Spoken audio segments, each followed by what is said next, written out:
Em, Mi nombre es Francisco González Longat, ya como me introdujo Jesús. Yo soy ingeniero electricista graduado por allá en el año 1994, máster en Administración de Empresas en el año 98, doctorado en Ciencia de la Ingeniería, no me acuerdo el año, máster en algo así como enseñanza en la educación superior en el Reino Unido también, eso creo que fue el año pasado o el año antepasado, no me recuerdo. Bueno, eso es quién soy yo. ¿De dónde vengo? Hay dos cosas bien interesantes acerca de Loughborough. Las dos cosas interesantes acerca de Loughborough, y disculpen si me equivoco y me enredo un poco con la lengua, pero es bien difícil para mí hablar un poquito el español, ¿no? El castellano. Entonces, hay dos cosas que son interesantes. La primera es que nadie sabe dónde queda. Y la segunda es que nadie sabe cómo se pronuncia, ¿no? Entonces, fundamentalmente, hay dos cosas que voy a aclarar. Lo primero es dónde queda Loughborough. La pronunciación de la palabra es Loughborough, aunque algunos le dicen Loboro. Esa es la mala pronunciación, es Loughborough. Está localizado en lo que yo denomino el Triángulo de las Bermudas. Si ustedes conocen algo de la geografía del Reino Unido, aquí está Londres, aquí está Birmingham y arriba está Nottingham. Y si usted lanza un centro de ese triángulo, ahí está Loughborough. Loughborough, si se quiere, es una ciudad relativamente nueva en el Reino Unido. Saben que el Reino Unido tiene ciudades que son centenarias, pero esta ciudad es más o menos del año 1086. Bueno, yo digo ciudad por cariño, porque realmente es un pueblo.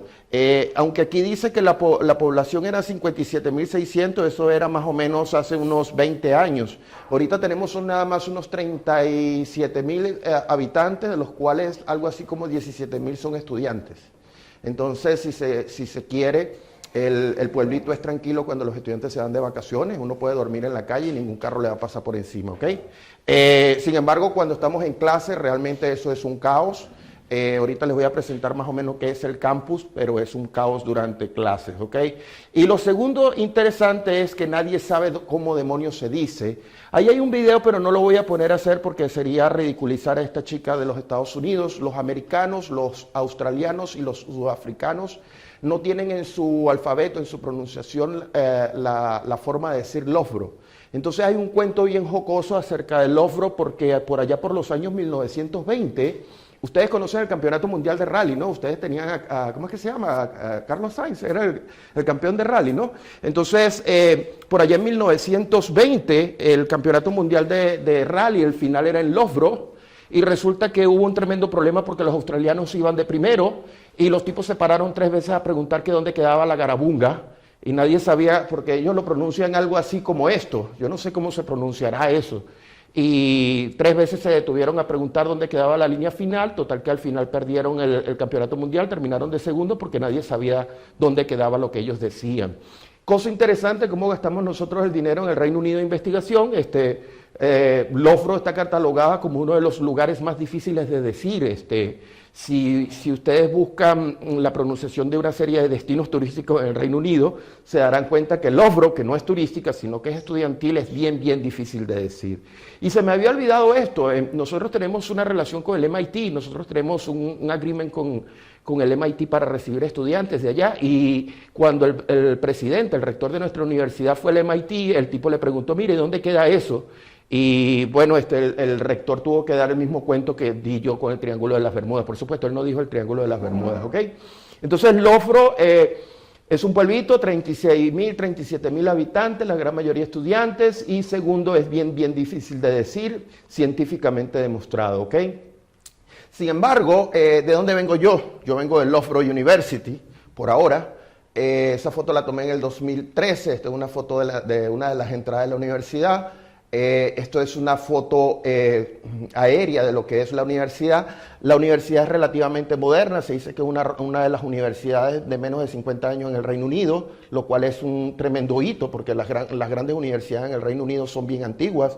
Si ustedes comparan Oxford o Cambridge, ellos vienen desde la fundación de la palabra universidad. Si se dan cuenta, esto tiene una visión de campus americano. Alguno que haya visitado alguna universidad norteamericana se darán cuenta que tiene todo dentro de la universidad. Loughborough tiene una visión de desarrollo como las universidades americanas. Ustedes tienen todas lo que son las facilities para sports. Tenemos una línea de autobuses dentro de la universidad, tenemos 17.000 estudiantes viviendo dentro de la universidad, entonces de manera tal de que tenemos problemas de tráfico. En la mañana ya nosotros tenemos control de velocidad porque en la mañana los estudiantes pasan así en la bicicleta, uno va a 20 millas y ellos lo pasan como a 50 millas en bicicleta. Entonces realmente esta es Loughborough desde el aire, ¿no? ¿Dónde estamos ubicados? Estos números no son totalmente nuevos. Sin embargo, realmente Loughborough sale de la evolución de una institución técnica que data por allá del año 1908. Actualmente tenemos alrededor de 17.000 estudiantes, tenemos alrededor de unos 3.200 miembros de staff, tenemos un income de alrededor de 250 millones de pounds, es algo relativamente pequeño, pero el 64% viene de funding por research, ¿ok? ¿Qué otra cosa tenemos aquí? Estamos rankeados número 11 en UK y ustedes dirán, número 11, qué malo. Sí, el problema de UK es que yo no sé si ustedes saben, pero nosotros tenemos 121 universidades. De las 121 universidades, probablemente 100 de esas universidades están entre las 200 mejores del mundo. Entonces nosotros estamos número 11, pero número 1 está Oxford, segundo Cambridge, que están número 2 y número 3 a nivel mundial, y de ahí para abajo. Entonces realmente nosotros subir de número 10 en adelante significaría estar por encima de los 50 a nivel mundial. Entonces realmente ser número 11 de UK es bastante bueno, ¿ok?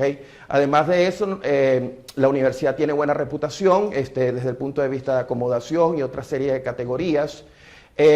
Estos eran los números que les decían. Estos números son viejos, pero si se dan cuenta, ¿quién es el número 1 en UK? Cambridge, y es la número 3 a nivel mundial. ¿Quién es número 2? Oxford, y es número 5 a nivel mundial. ¿Quién es número 6? Imperial College, y ellos son número 5 a nivel mundial. Entonces, nosotros tratar de movernos aquí arriba realmente es bastante duro. Sin embargo, el rector de la universidad dice que de aquí a 5 años nosotros deberíamos estar por lo menos por aquí 7 u 8, lo que significaría que deberíamos estar, por ejemplo, a nivel 50-60 del mundo, ¿ok? Esta es la vista aérea.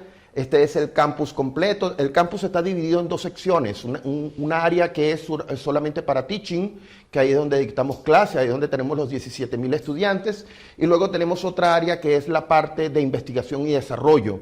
Tenemos un campus único y exclusivamente dedicado a lo que es la parte de investigación, laboratorio, infraestructura, etcétera. Eso es esta área. Y tenemos algo así como 25 hectáreas más para el otro lado que estamos ahorita en desarrollo. Ya aquí, esta foto es vieja, ya por aquí tenemos ya unos nuevos desarrollos, ¿ok? ¿De dónde vengo yo? De la Escuela de Ingeniería Eléctrica. La Escuela de Ingeniería Eléctrica nace por allá del 1966. Nosotros tenemos alrededor de 600 estudiantes de Ingeniería Eléctrica ya. De esos 600 estudiantes tenemos alrededor de 100 académicos y toda esta serie de elementos. El 95% de nuestra research es en teoría a nivel de clase mundial. Y bueno, tenemos algunos indicadores como por ejemplo la mejor satisfacción en el área de ingeniería eléctrica, ¿ok? Esta es una foto de la escuela, yo no salgo ahí. Cuando tomaron esa foto yo no me acuerdo dónde estaba, pero yo no salgo ahí. Pero esto es más o menos una idea del team principal de la Escuela de Ingeniería Eléctrica.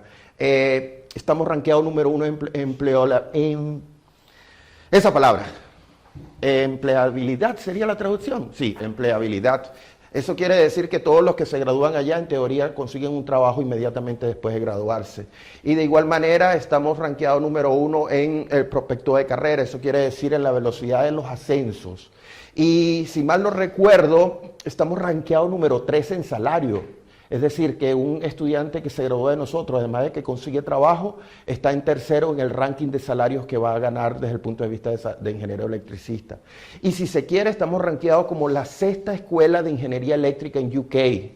Epa, 6ª escuela de ingeniería eléctrica en UK es bárbaro, cuando tenemos por encima Imperial, cuando tenemos por encima Manchester, que son universidades bien famosas y que son universidades de más de 50 años. Tengan en cuenta dos cosas: Loughborough tiene menos de 50 años comparado con esos monstruos de universidades, ¿ok? ¿De dónde vengo yo?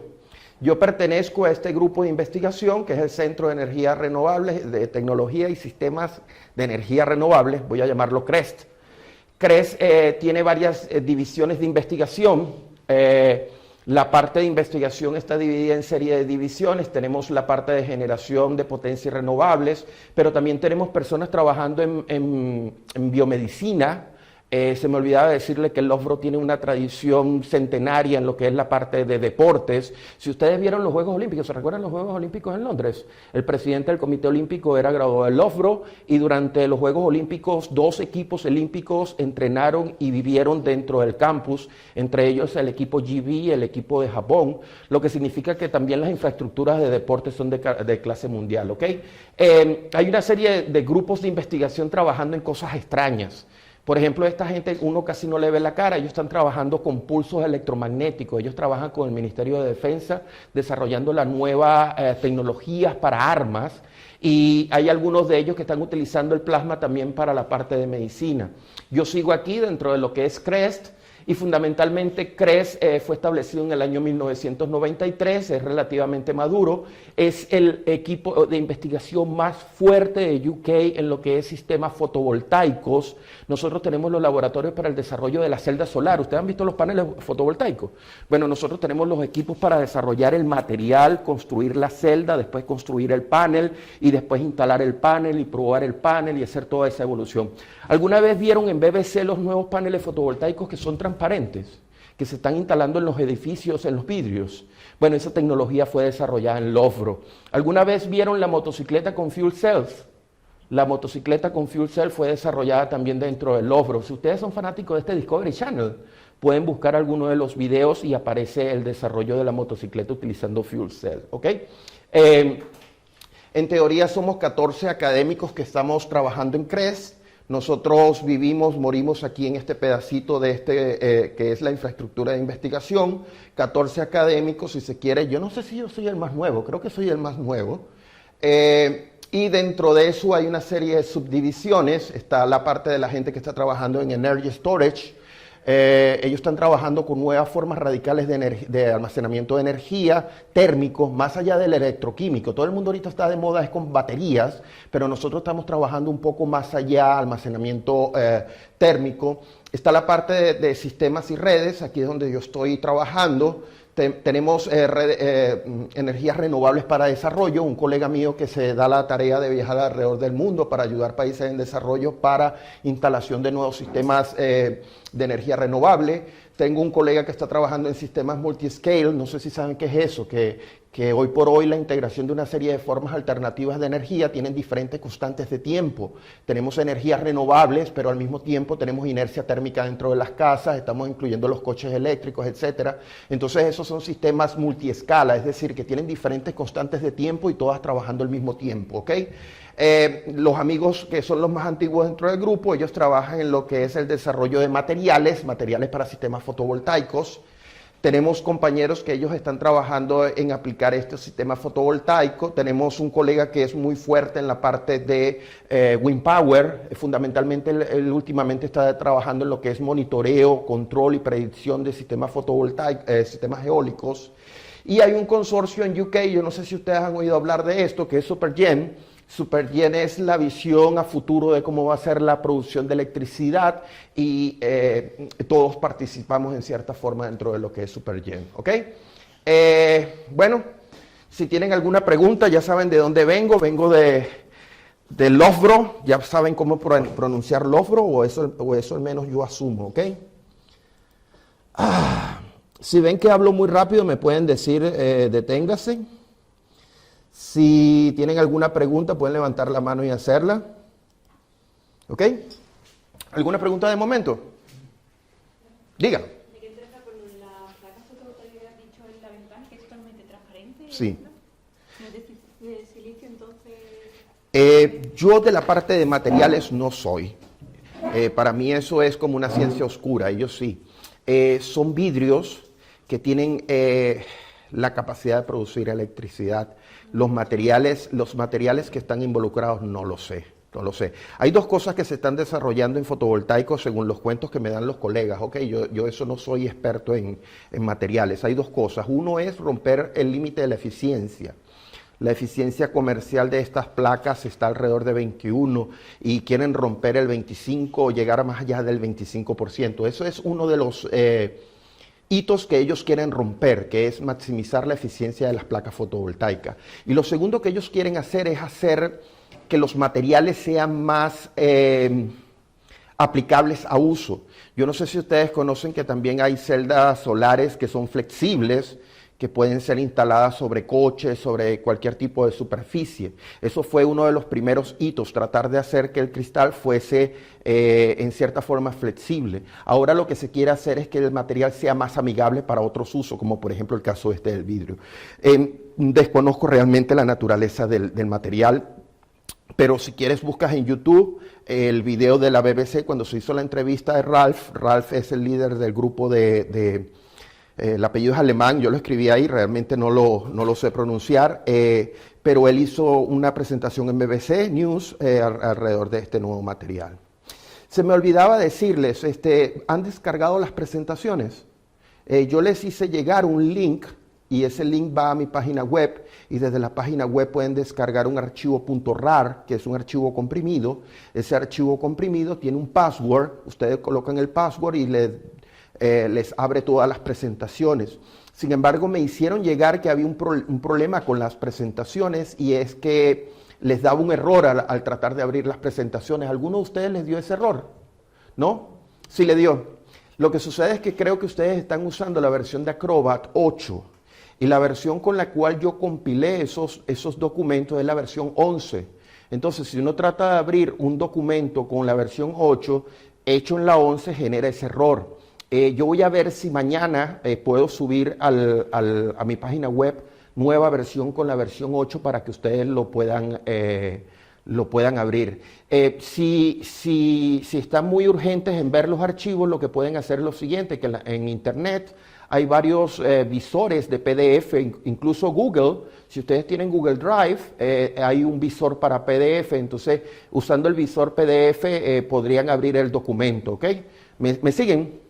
Ok, bueno, ¿cuál es la historia del día de hoy? La historia del día de hoy y el día de mañana son dos cuentos.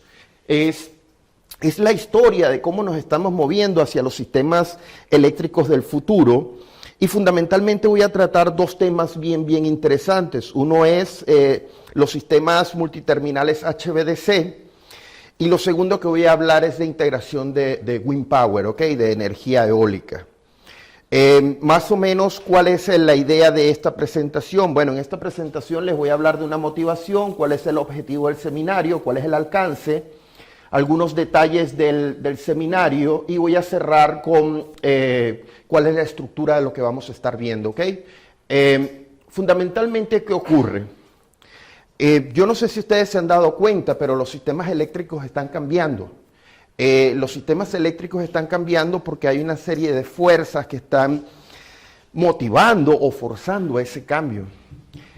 Por una parte, por un extremo, tenemos la parte económica. Todo el mundo quiere electricidad, todo el mundo quiere acceso a la electricidad, que la electricidad sea lo más barato posible, pero al mismo tiempo que la electricidad sea lo más continua posible. Además de eso, tenemos la otra presión o la otra fuerza es que queremos que esa energía sea lo menos agresiva al medio ambiente. Y es que el cambio climático es una realidad. Hoy por hoy no podemos negar que yo estoy pasando calor aquí en Sevilla y que realmente la temperatura ha ido cambiando a nivel global, el clima ha ido cambiando a nivel global.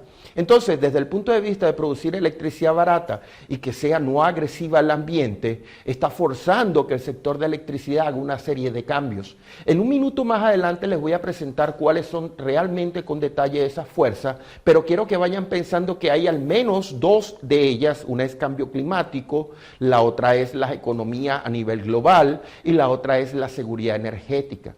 Lo cierto es que los sistemas eléctricos a futuro tienen que cambiar. Yo no sé si se dan cuenta que aquí estoy utilizando la palabra no electricidad, sino sistemas de energía, porque realmente a futuro nosotros la electricidad va a tender a ser un servicio que va a venir colateral con otras series de energía.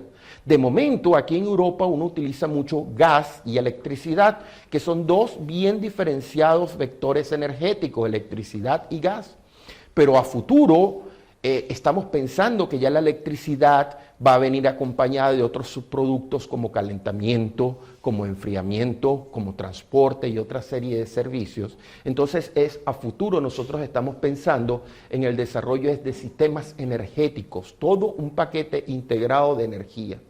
Ahora bien, ¿qué tenemos que cambiar a futuro? Bueno, hay que cambiar casi todo, por no decir todo. Primero, la generación tiene que cambiar. Porque si nosotros queremos que la producción de electricidad sea no agresiva al ambiente, entonces tenemos que empezar a desaparecer de esas plantas de generación a carbón que producen muchísimas emisiones contaminantes. Pero al mismo tiempo, entonces tenemos que empezar a instalar otras fuentes de energía, como la fotovoltaica, como la eólica, como la biomasa, que son no agresivas al ambiente, pero que tienen una forma muy particular de operar. Entonces, las tecnologías de generación van a tener que cambiar. Pero del otro lado de la ecuación está lo que hace que llegue la energía desde la generación hasta los pobres consumidores. Y entonces la infraestructura también tiene que cambiar, porque las redes de electricidad que se crearon hace 70, 80 años estaban diseñados con unas características bien definidas. Siempre nos dijeron a nosotros en la escuelita que los sistemas eléctricos de potencia eran para generar, transmitir y distribuir energía. Y ese concepto sigue siendo válido, pero ese concepto se basaba en que aquí se producía la electricidad y aquí se consumía la electricidad. Hoy por hoy, con la instalación de nuevas formas de generación de electricidad, con la instalación de almacenamiento de electricidad, entonces ese concepto está cambiando. Ya la infraestructura tiene que ser capaz de manejar multidireccionalidad en lo que es la energía. La energía se va a estar produciendo en muchos diferentes sitios a diferentes momentos y se tiene que mover de un lado al otro. Entonces la infraestructura tiene que estar y adecuarse. Yo no sé si alguna vez han escuchado el famoso concepto Smart Grid. Esa es la frase que yo más detesto. Smart Grid está de moda probablemente desde hace unos 5 u 8 años. El concepto de Smart Grid lo estableció en el año 2005 el amigo Wood and Wallenberg en su paper Smart Electricity, no me recuerdo el título del paper, pero él establece el concepto de Smart Grid y era simplemente incluir toda esta tecnología que en ese momento, en el 2005, era emergente, que era Internet, la información, la comunicación. Realmente yo odio el concepto de Smart Grid porque la palabra smart significaría que nosotros estamos agregando una nueva cualidad a los sistemas eléctricos de potencia y eso es totalmente falso. En el Reino Unido nosotros utilizamos la frase es Smarter Grid.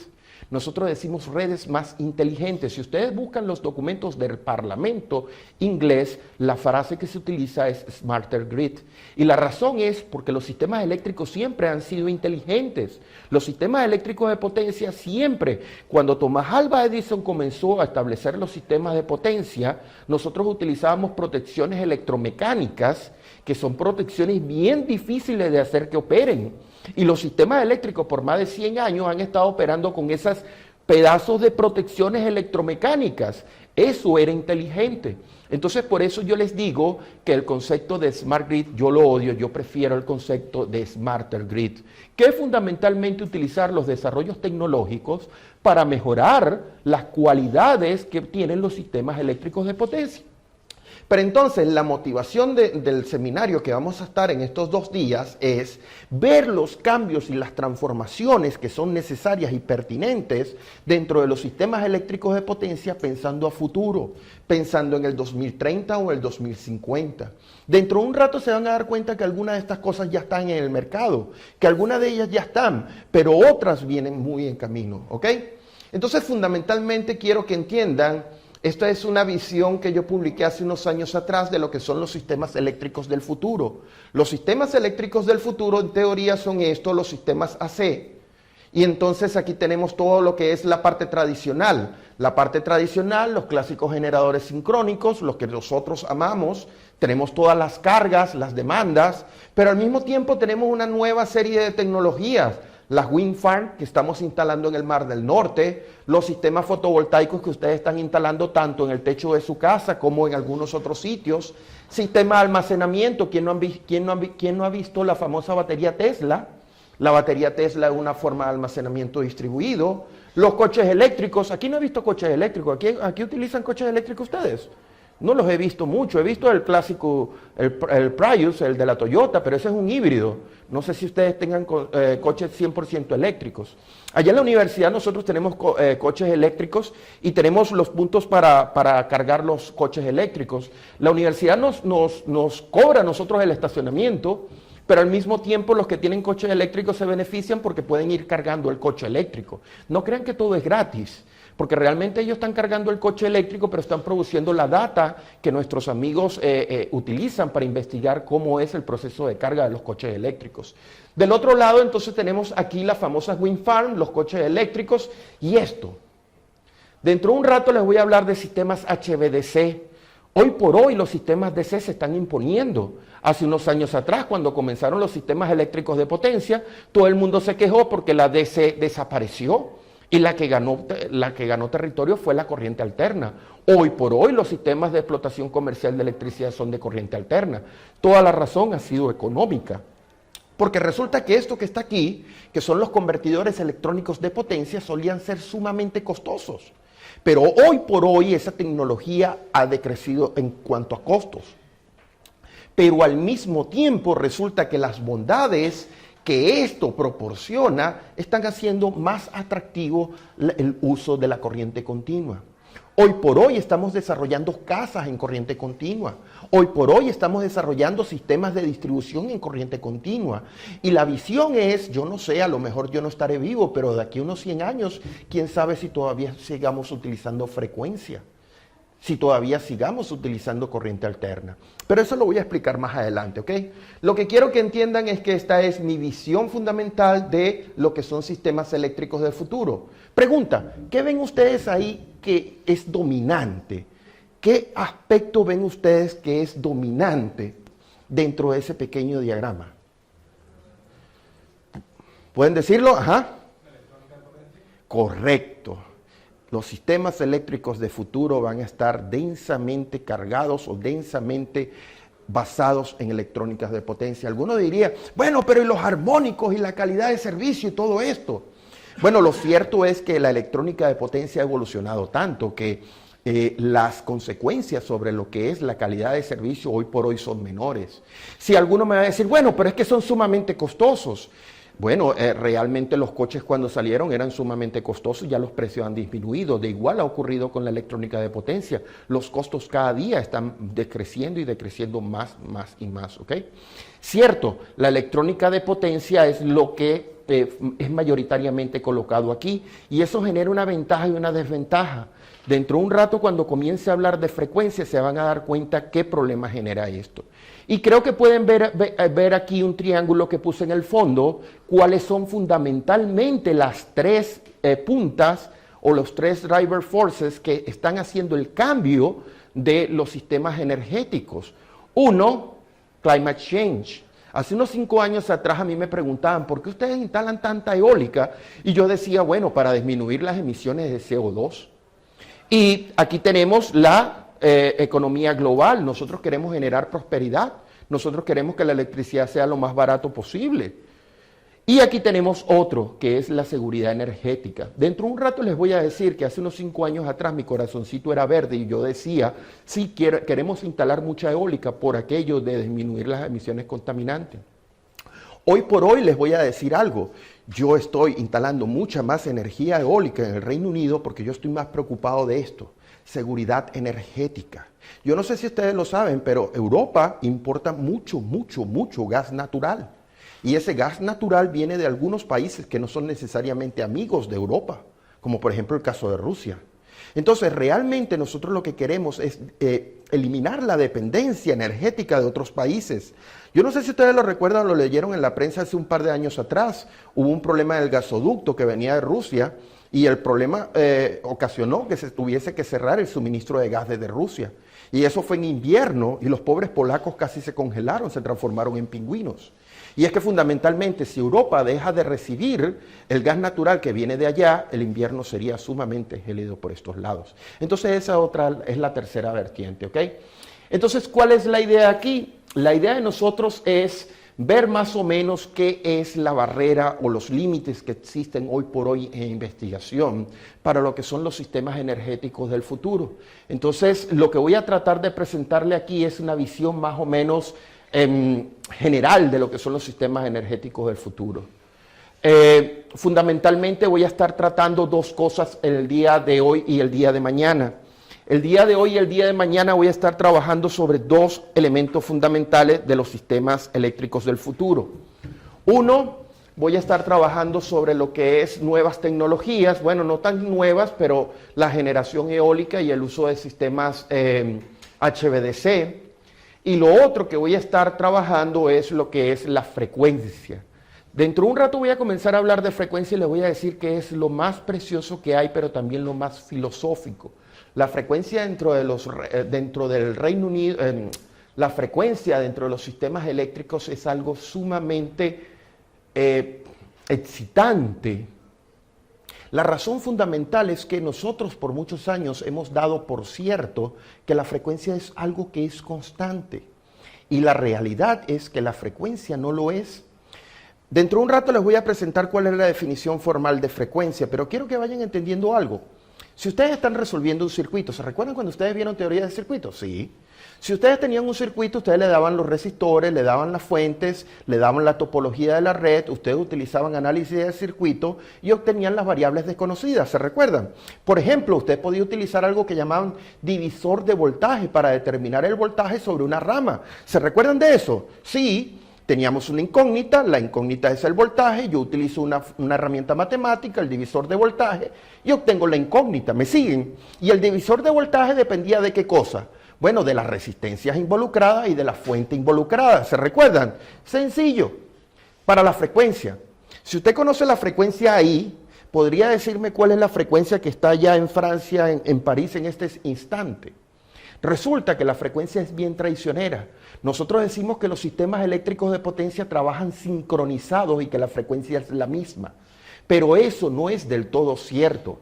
Hay desviaciones de la frecuencia entre un punto y otro de la red, porque hay desbalances entre un punto y otro de la red. Son muy pequeños, sí, son muy pequeños, pero los hay.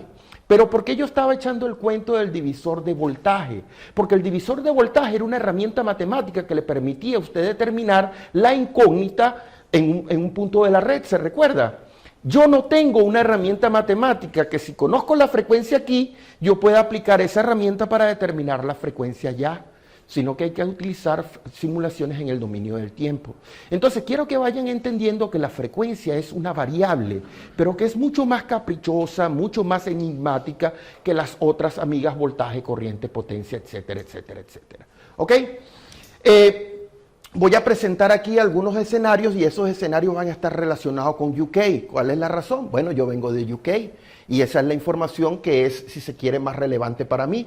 Pero además, UK es uno de los países líderes en todas estas tecnologías, entonces, en consecuencia, lo que les voy a estar presentando va a ser relacionado con UK. ¿Ok?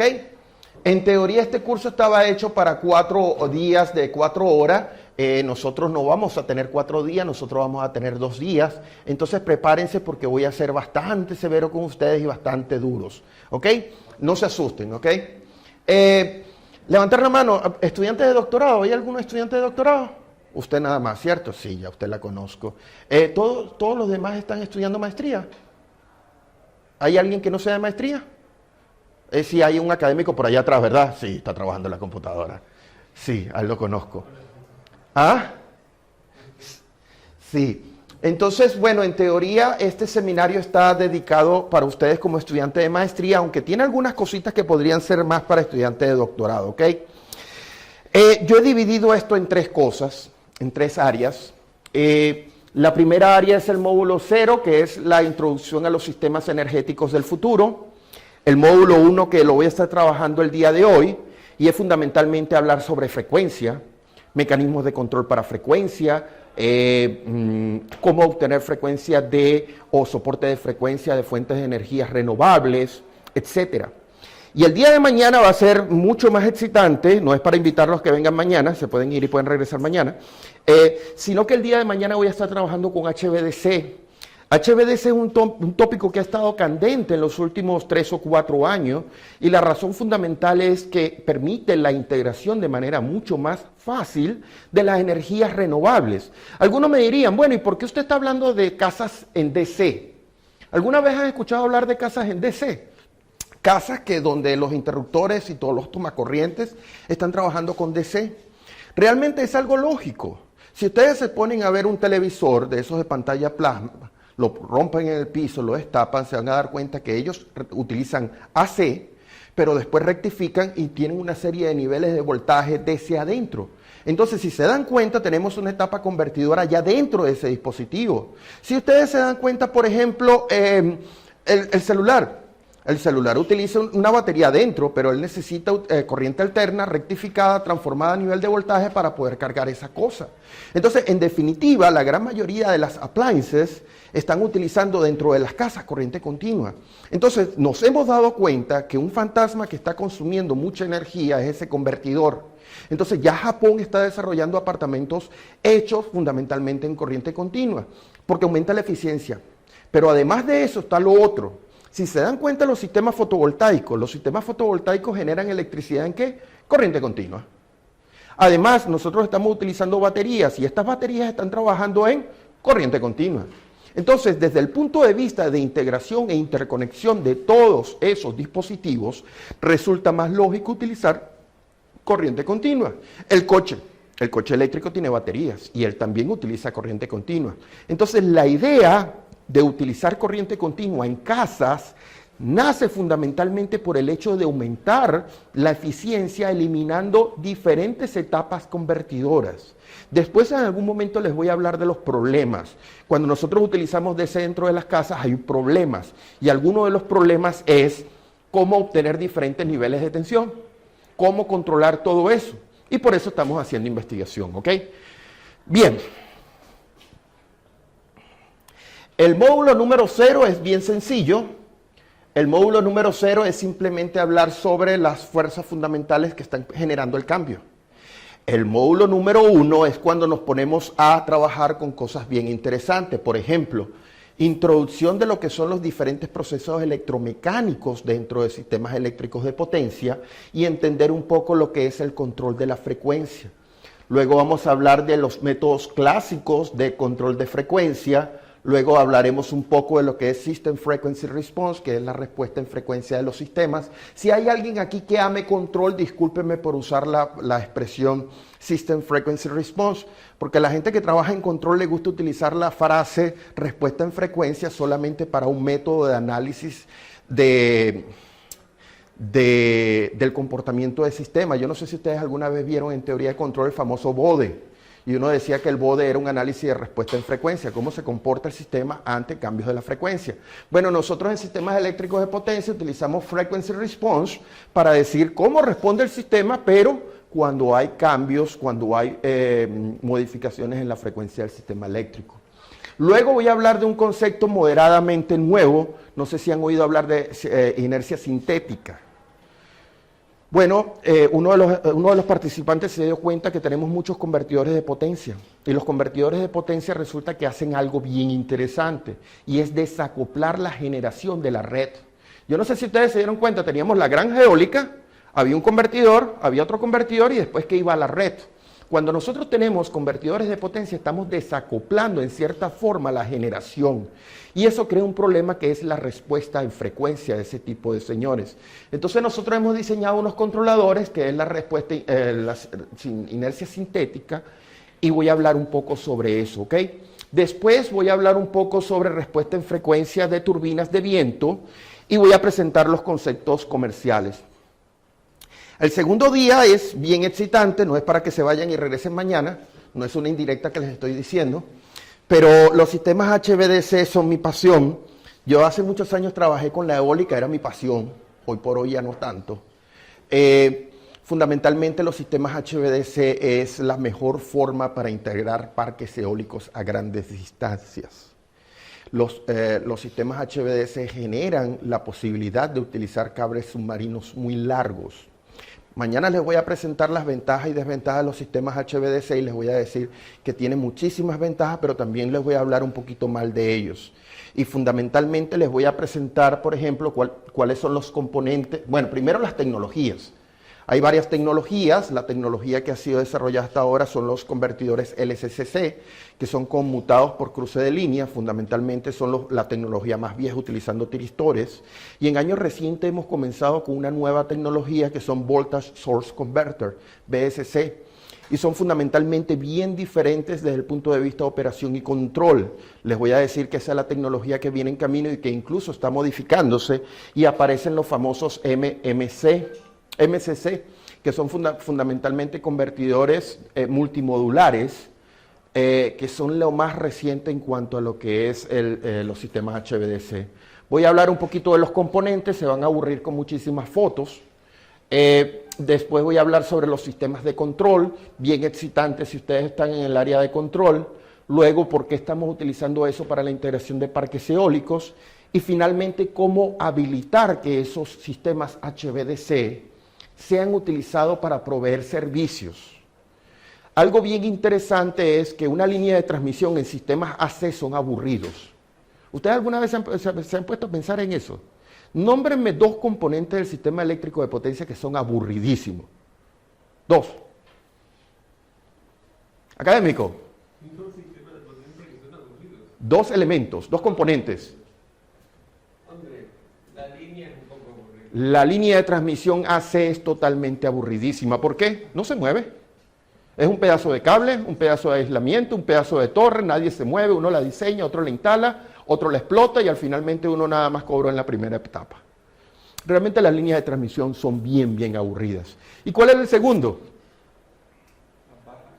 Las barras. Bueno, no, yo estoy hablando ya de componentes un poquito más grandes. Otro. Sí. ¿Por qué el transformador es aburridísimo? No, bueno, hace muchísimo, pero es que en verdad no es aburridísimo, no tiene nada que se mueva. Sí, y el hombre tiene que trabajar a frecuencia fundamental, porque si usted lo saca de frecuencia fundamental, el hombre atenúa y realmente es bien aburrido. El circuito magnético, unos pedazos de alambre no hacen nada. ¿Algún elemento que les parezca excitante?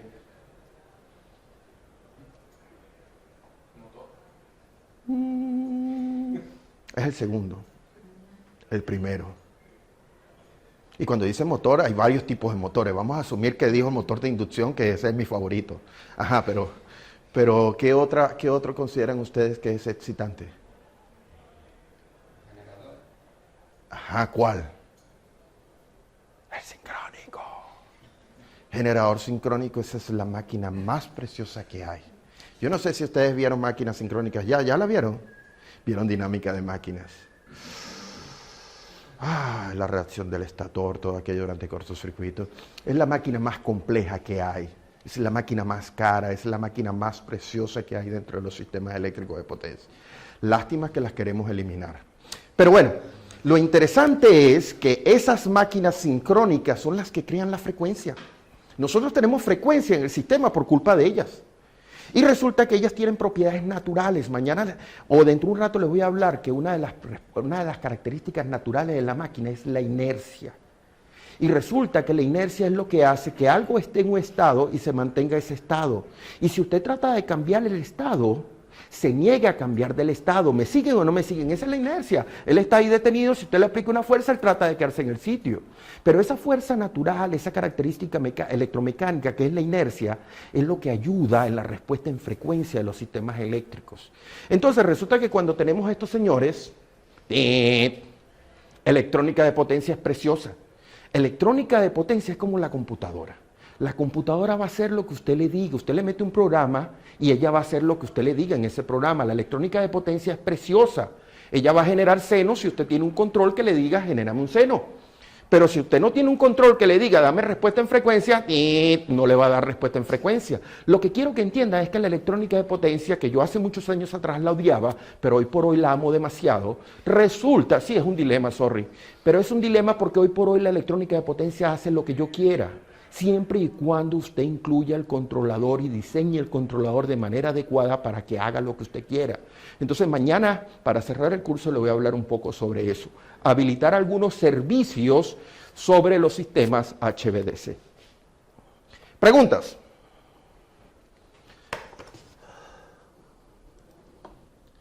Si tienen alguna pregunta, se las puedo recibir, no hay problema.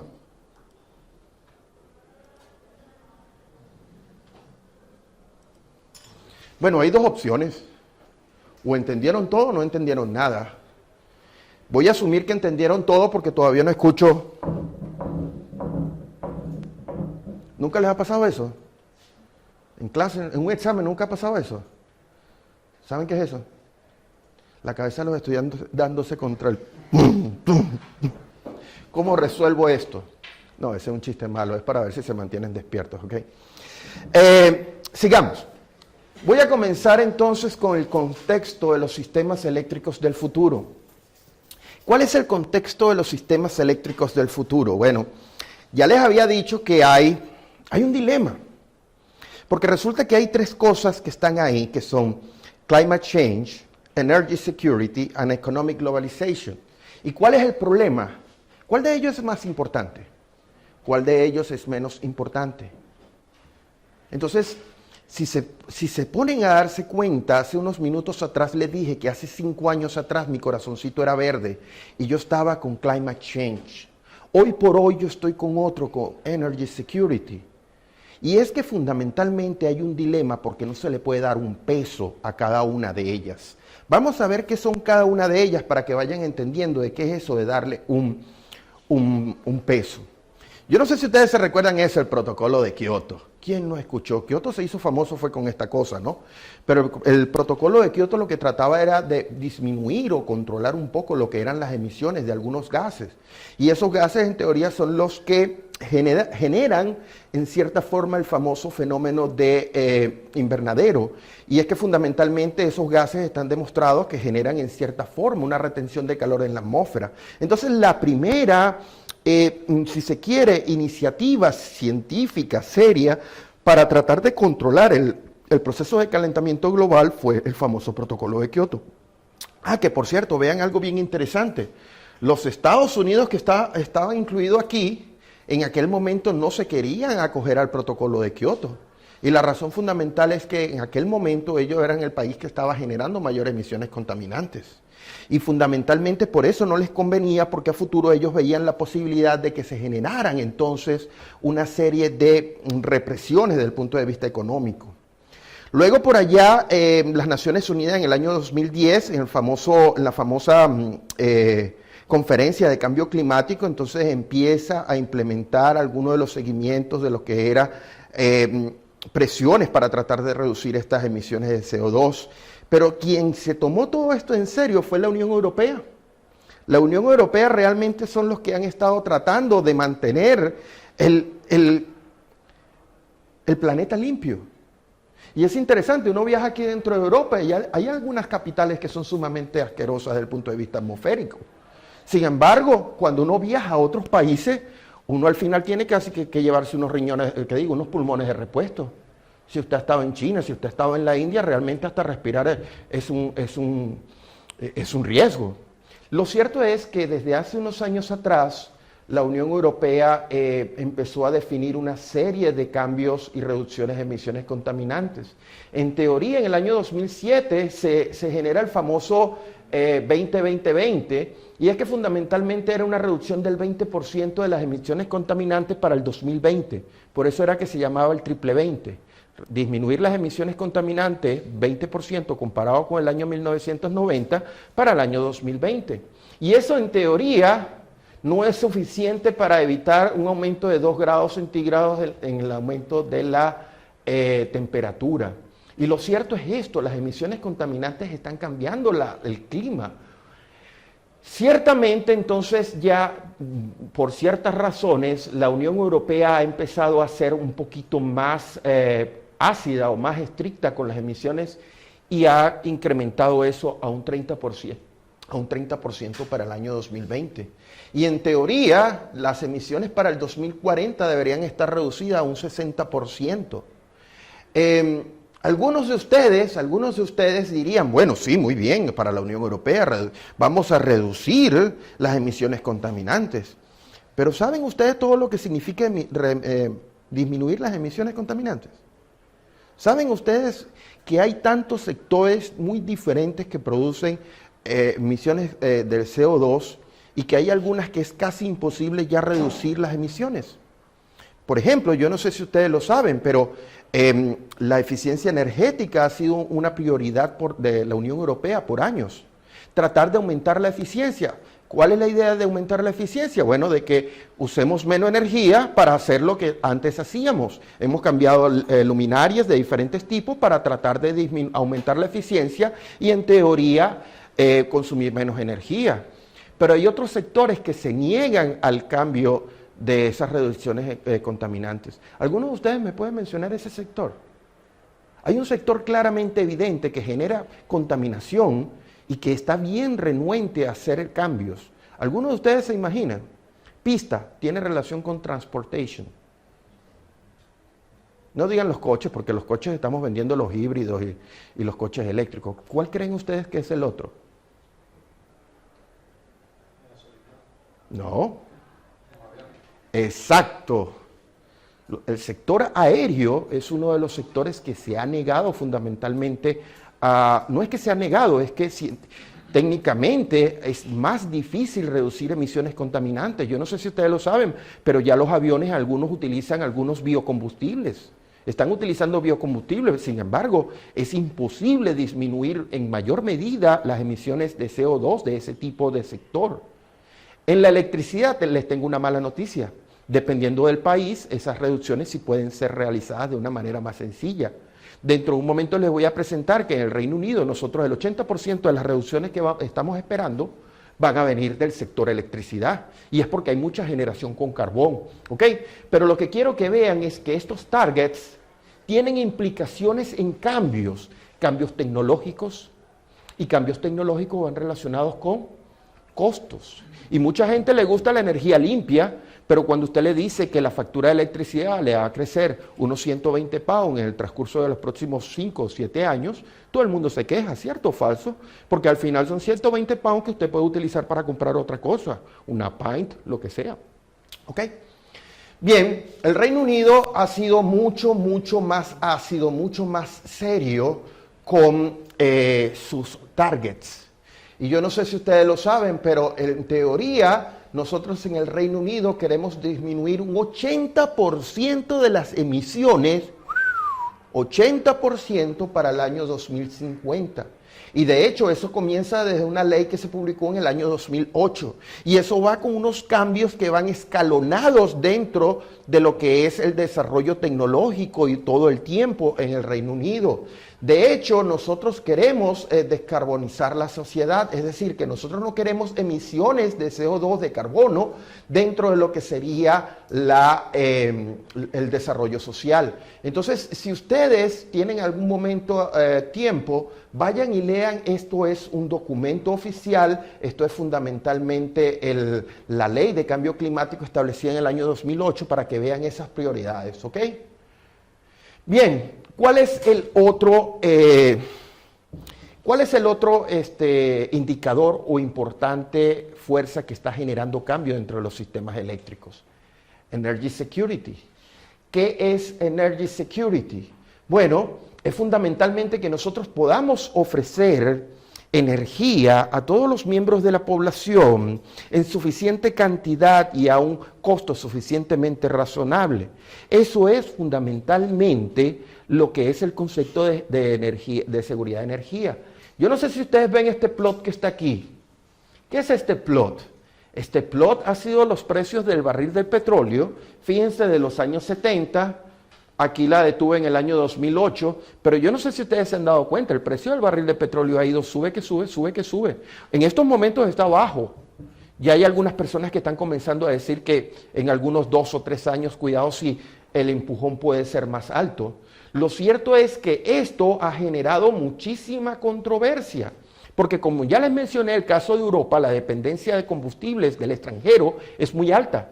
Y eso significa que gran cantidad del dinero que usted está ganando está yendo a tener a los bolsillos de unos enemigos suyos, porque al final usted tiene que pagar la gasolina, el petróleo en otros países de personas que no son aliadas. En consecuencia, nosotros tenemos que actuar sobre esto, y esto hoy por hoy es la más importante de las fuerzas para los cambios, ¿ok? Entonces, cuando nosotros estamos hablando de energía, cuando estamos hablando de seguridad de energía, es porque fundamentalmente nosotros queremos disminuir la vulnerabilidad de nuestro suministro de energía. Yo les comento algo, en los años 80 y 90 el Reino Unido tenía mucho gas natural. Yo no sé si ustedes lo saben, pero en la parte norte, en la parte de Escocia, en el Mar del Norte, hay muchas plataformas petroleras y de ahí se saca el crudo que pertenece a Inglaterra. Hace muchos años atrás había muchísimo gas natural y era gas natural asociado al petróleo. Es decir, que cuando usted estaba extrayendo el petróleo, ese gas venía natural, venía solito. Ese gas produjo que el Reino Unido fuera independiente desde el punto de vista de consumo de gas natural. Sin embargo, ya ese gas natural se acabó. No se ha acabado, pero las producciones no son suficientes para mantener el consumo interno. Entonces, el Reino Unido ha tenido que importar y está importando gas natural. Y eso es un gran problema, porque si usted no quiere traer el gas natural por gasoductos, tiene que traerlo por barcos. Y eso significa un proceso que tarda mucho más tiempo, es un proceso que es sumamente costoso y hace que la factura aumente al consumidor final. El Reino Unido tiene interconexión con gas natural con Europa continental, particularmente con Francia. Hace unos años atrás estaba en mantenimiento uno de los tubos de uno de los gasoductos y lastimosamente el segundo de esos gasoductos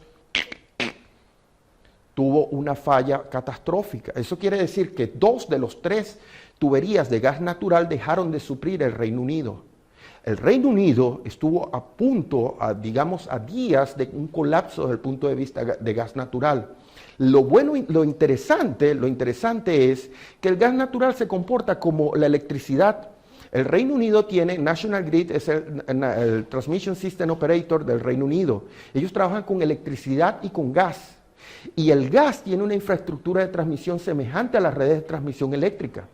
Lo bueno fue que cuando hubo ese colapso, las reservas que habían dentro del sistema de gas del Reino Unido permitieron mantener el nivel de presión. Sin embargo, estuvimos a días de un colapso y eso hizo recapacitar sobre la seguridad energética del país. Nuevamente, cuando les menciono tener energía suficiente para todos los consumidores es un concepto de seguridad. Y la seguridad, cuando se transforma en eso de quedarse sin gas, no tiene precio. Me explico, usted sería capaz de pagar cualquier cosa para tener ese gasoducto nuevamente en servicio. ¿Ok? Bueno, entonces, fíjense, aquí tenemos más o menos cuál es una trayectoria de lo que son las migraciones de energía. Estas son las migraciones de energía para el caso de América. No sé si se dan cuenta, Arabia Saudita, Nigeria, Venezuela mandándole petróleo a los Estados Unidos. Se me olvidó decirles, este estúpido acento mío es venezolano por nacimiento, ¿ok? Si no entienden algunas palabras, bueno, ya saben que estoy hablando otro idioma. Y el caso de Europa, fíjense en esto. Si ustedes se dan cuenta, estos son los diferentes volúmenes de gas que necesita la Unión Europea y fíjense este número grandote. Este número grandote viene de Rusia y el otro viene de otros países que están en el Mar Caspio. Fundamentalmente, Europa continental requiere gas natural de otros países que no son necesariamente los más amigables. Esto está presionando a que ustedes instalen más eólica, más fotovoltaica, instalen nuevas formas y hagan más research e investigación, porque esto genera un problema de seguridad para el caso de Europa. ¿Ok? Voy a pasar algunas de estas para irme al tercer componente. ¿Cuál es el tercer componente? La tercera fuerza que está motivando cambios en los sistemas eléctricos es en teoría el desarrollo económico. Todo el mundo le gusta tener electricidad, porque resulta que la electricidad puede ser transformada en algo que sea útil para ustedes. Por ejemplo, luz, calefacción, que hace falta en este caso, bueno, aire acondicionado hace falta aquí. En otra serie de formas de energía. Pero al mismo tiempo el problema está en el costo. El costo es algo sumamente complejo. Nosotros queremos disminuir las emisiones contaminantes, pero resulta que tengo que serles sincero, instalar energía eólica no es barata. La fotovoltaica, con todo y lo que se ha reducido el costo, no es barata. Ha reducido casi un 80% los costos comparados con los años 90, pero fundamentalmente todavía sigue siendo costosa. Entonces, fundamentalmente, nosotros tenemos que hacer algo para que esto, que es el desarrollo económico, se transforme en un generador de prosperidad para todas las personas. Entonces, todo el mundo quiere sustituir la producción de electricidad con wind power, con energía del viento, pero eso tiene costos que son elevados. En el Reino Unido ya está dicho, la factura de electricidad va a subir. La factura de electricidad va a subir por una componente de renovables. Hay un debate, hay mucha gente que dice, bueno, pero es que va a subir por las renovables. Yo no sé si ustedes lo saben, pero el Reino Unido tiene fundamentalmente 3 fuentes de generación, o 3 tipos de generación. La fundamental, que es la energía nuclear. Nosotros tenemos muchísima energía nuclear. La segunda es energía a carbón. Aunque ustedes no lo crean, tenemos plantas que son casi centenarias produciendo electricidad porque la isla tiene mucho carbón. Y si usted tiene mucho carbón, tiene que utilizarlo, ¿cierto? Y la tercera es energía eólica. Aunque ustedes no lo crean, la energía nuclear en teoría es una energía que es sumamente barata. Es una energía sumamente barata porque ya una vez que usted tiene el reactor nuclear instalado, usted no necesita nada. Eso produce y produce y produce y produce. Mantenimiento y operación, más nada.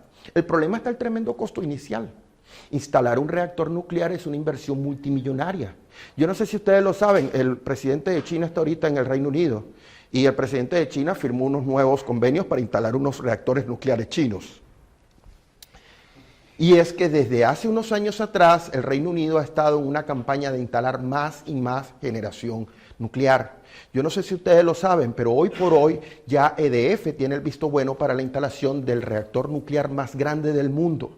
Va a ser una planta de 1.8 gigavatios y precisamente ese generador, ese reactor nuclear iba a ser instalado por los chinos. Finalmente, EDF adquiere la posibilidad de instalar ese reactor nuclear. Y algunos de ustedes se preguntarán, ¿y por qué este tonto está hablando de esta estupidez? Si está hablando de economía y cambiar tecnologías.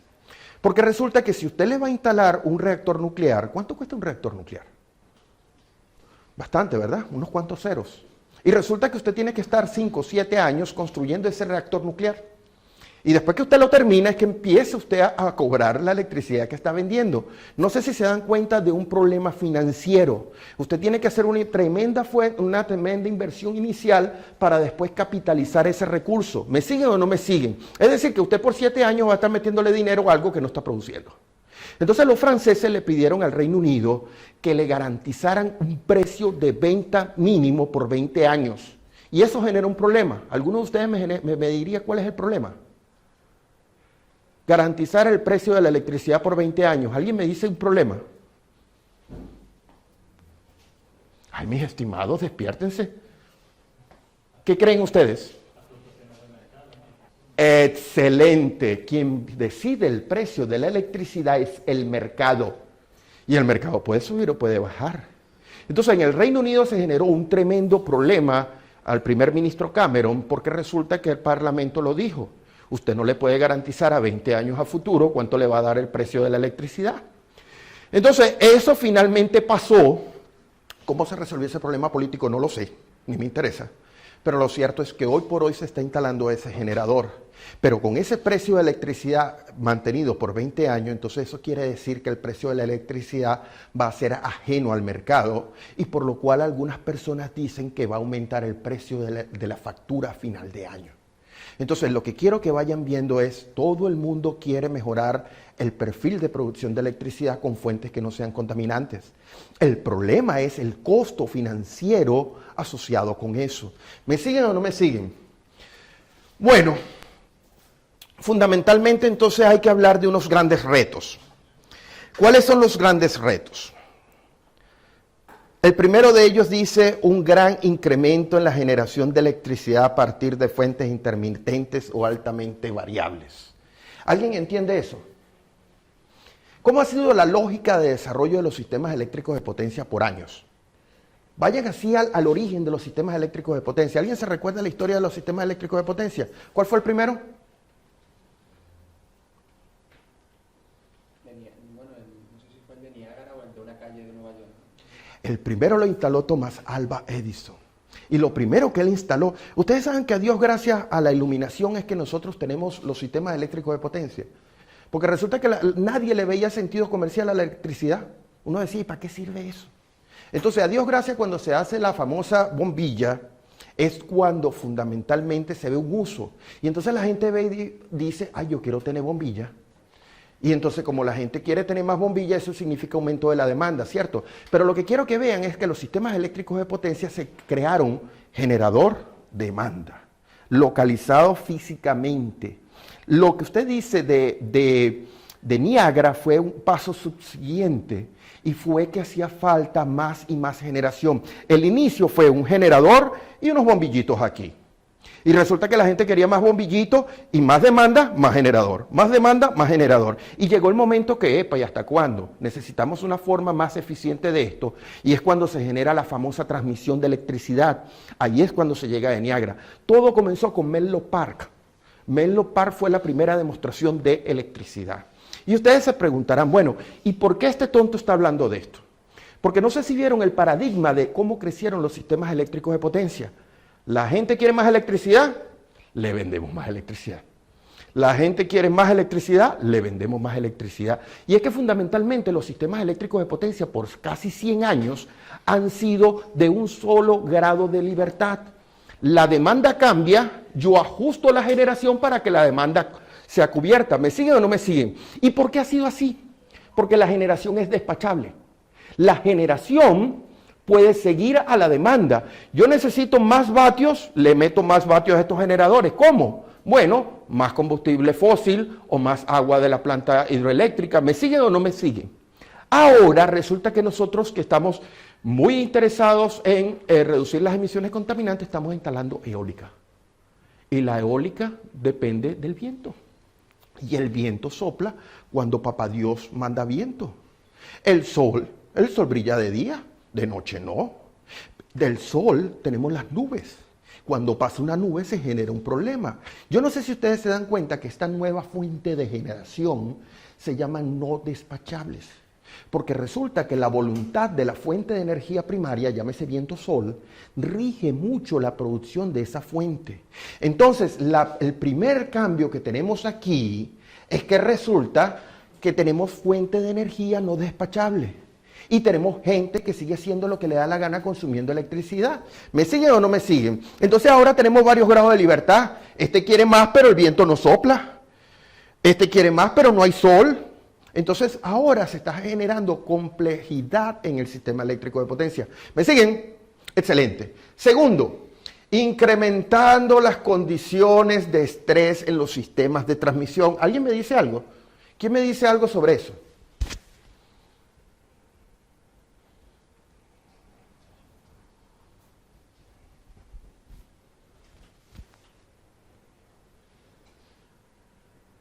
¿Alguno? Diga cualquier cosa.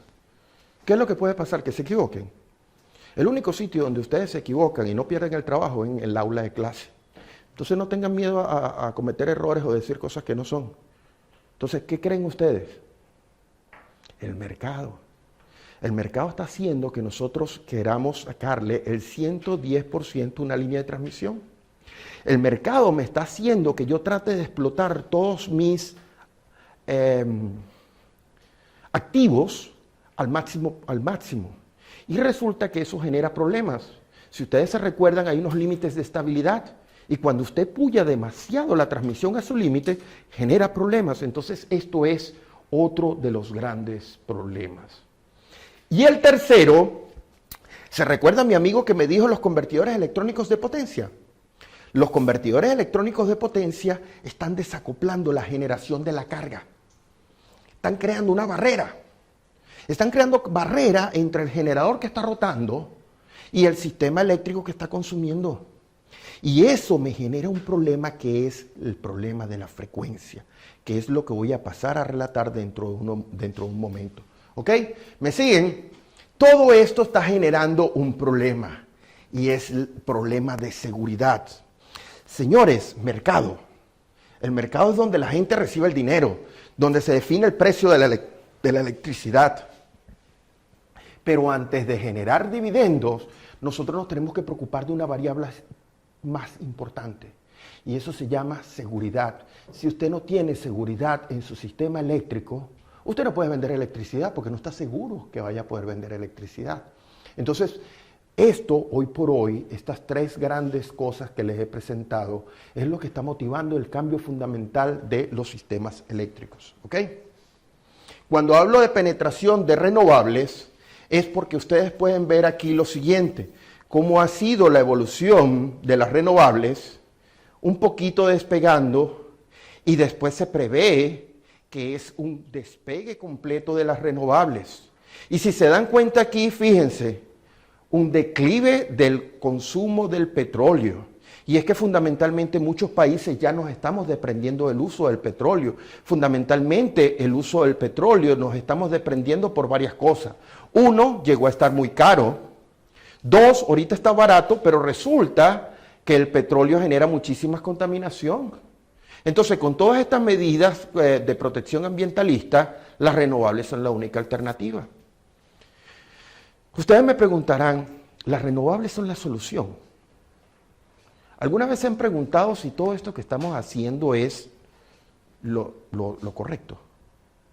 ¿Qué creen ustedes? Piensen. No es mi tarea como presentador darles todas las respuestas. Fundamentalmente yo prefiero que ustedes queden llenos de dudas, pero por supuesto que vayan a algún lado y aclaren esas dudas. ¿Creen ustedes que realmente las renovables van a ser la solución de todo esto? Yo creo que la fusión nuclear también va a ser un punto importante. Yo le voy a decir y le voy a ser sincero, yo no sé la respuesta. A lo mejor esa puede ser una tecnología. Lo que sí es cierto es que la evolución tecnológica requiere de un drástico cambio. Yo no sé si va a ser aquí en el 2030, en el 2040 o el 2050.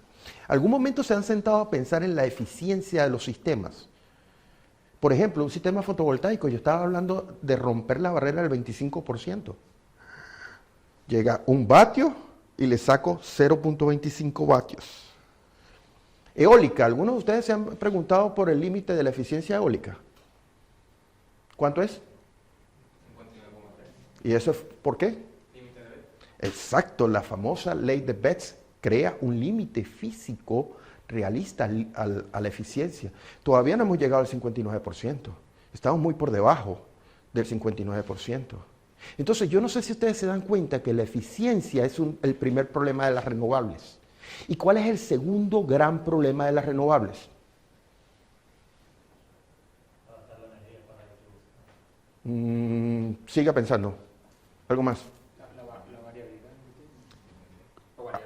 La variabilidad es cierto, ya ahora se habla de variabilidad. Unos años atrás hablamos de intermitencia. Y yo creo que de aquí a 10 años nos vamos a olvidar de eso de variar y de intermitencia. ¿Usted dijo otra cosa? Dijo eso, yo pensé que había dicho otra cosa. ¿Cómo? ¿El espacio que ocupa? Sí, eso está relacionado con la eficiencia, sí. ¿Alguien más? ¿Las damas? Ah, un caballero. Que no puedes poner renovable donde te dé la gana, tiene que haber un recurso.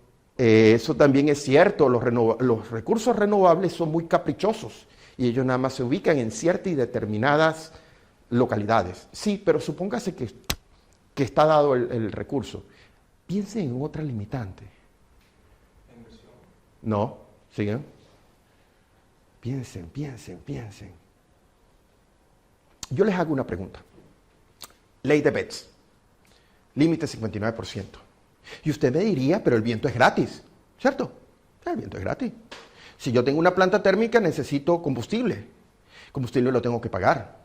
Pero ustedes alguna vez se han puesto a analizar una frase que se llama densidad energética.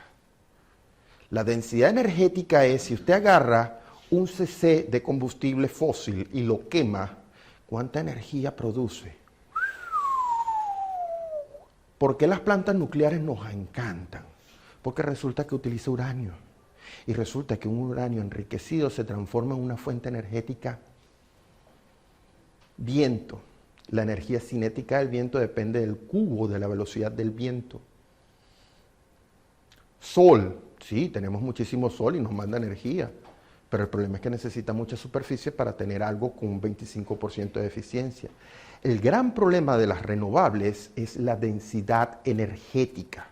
Todavía es mucho más rentable quemar un cc de gasolina para mover un coche que utilizar un motor totalmente eléctrico. Entonces, eso es uno de los grandes problemas. Nosotros seguimos con las renovables. Y ustedes me dicen, bueno, Francisco, ¿para qué estás tú hablando todo de esto? A mí no me digan Francisco, díganme profesor preferiblemente. Lo que pasa es que se me pega. En el Reino Unido, cuando yo llegué, todo el mundo me decía Francisco y yo seguía de largo. Y es que nunca a mí en mi vida me habían llamado por el primer nombre. Nunca, nunca. Y bueno, cuando llego allá les gusta llamar por el primer nombre y bueno. Pero bueno, volviendo al caso de esto, ¿por qué yo digo que esto no es la solución? Porque resulta que la densidad energética de lo que estamos utilizando todavía no es comparable con el petróleo, no es comparable con el uranio. Usted habló de la fisión, porque si usted utiliza ese mecanismo, va a utilizar la gran densidad energética. Francisco González piensa que tiene que aparecer una nueva tecnología de conversión, y eso tiene que aparecer muy pronto, tiene que aparecer nuevas formas renovables de producción de electricidad. El viento, yo amo las turbinas de viento, las amo literalmente, pero resulta que tienen un límite en eficiencia. Aunque ya hay proyectos para crear turbinas de viento de 20 megavatios, imagínense el tamaño. Y tenemos una tierra que tiene una superficie que yo no la puedo poblar con puras turbinas de viento. Entonces hay un límite, por eso yo digo que esto tiene que cambiar, ¿ok?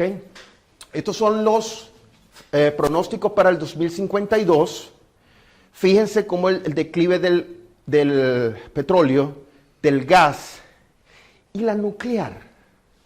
La nuclear a futuro no se ve claramente si va a incrementarse, a mantenerse, puede disminuir. Hay varios escenarios. Fíjense, todo el mundo apuesta a las renovables, pero todavía habría que ver cuánto es el límite razonable de esa razonable. Fíjense, estos son unas cosas para mantenerlos despiertos. Esa es una foto del año 2000 de energías renovables en Alemania. No sé si ven unos puntitos rojos, verdes y amarillos. ¿Los rojos quién son? Wind Power. Bien. Amarillitos no hay casi. 2005. ¿Vieron la diferencia? ¿Vamos para atrás? 2010. Ahora sí ven amarillo por aquí todo esto. Yo no sé si ustedes ven cómo Alemania, en tan solo algo así como 10 años, ha maximizado la penetración de energías renovables. Sin embargo, yo no sé si ustedes todos han conocido los problemas que esto ha generado. En Alemania ya hay muchísimos problemas por la energía fotovoltaica, que eso puede generar distorsiones del precio del mercado. Si usted es de las personas que le gusta estudiar los mercados, uno produce mucha electricidad en el día con la fotovoltaica, pero en la noche necesita electricidad. Entonces, si en el día no puedo vender, porque nadie la quiere, entonces en la noche cuando la vendo más cara. Entonces no sé si ustedes empiezan a darse cuenta que las renovables, aunque lo estoy haciendo de una manera muy burda, pueden generar distorsiones dentro del mercado.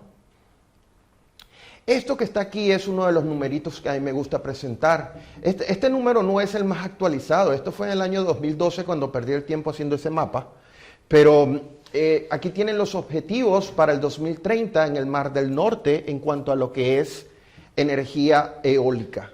Yo no sé si ustedes se dan cuenta, ustedes ven estos grandes triángulos que están aquí en color de este ridículo, no sé, ¿cómo lo llamarían ustedes? ¿Rosado? Sí, se ve medio girly.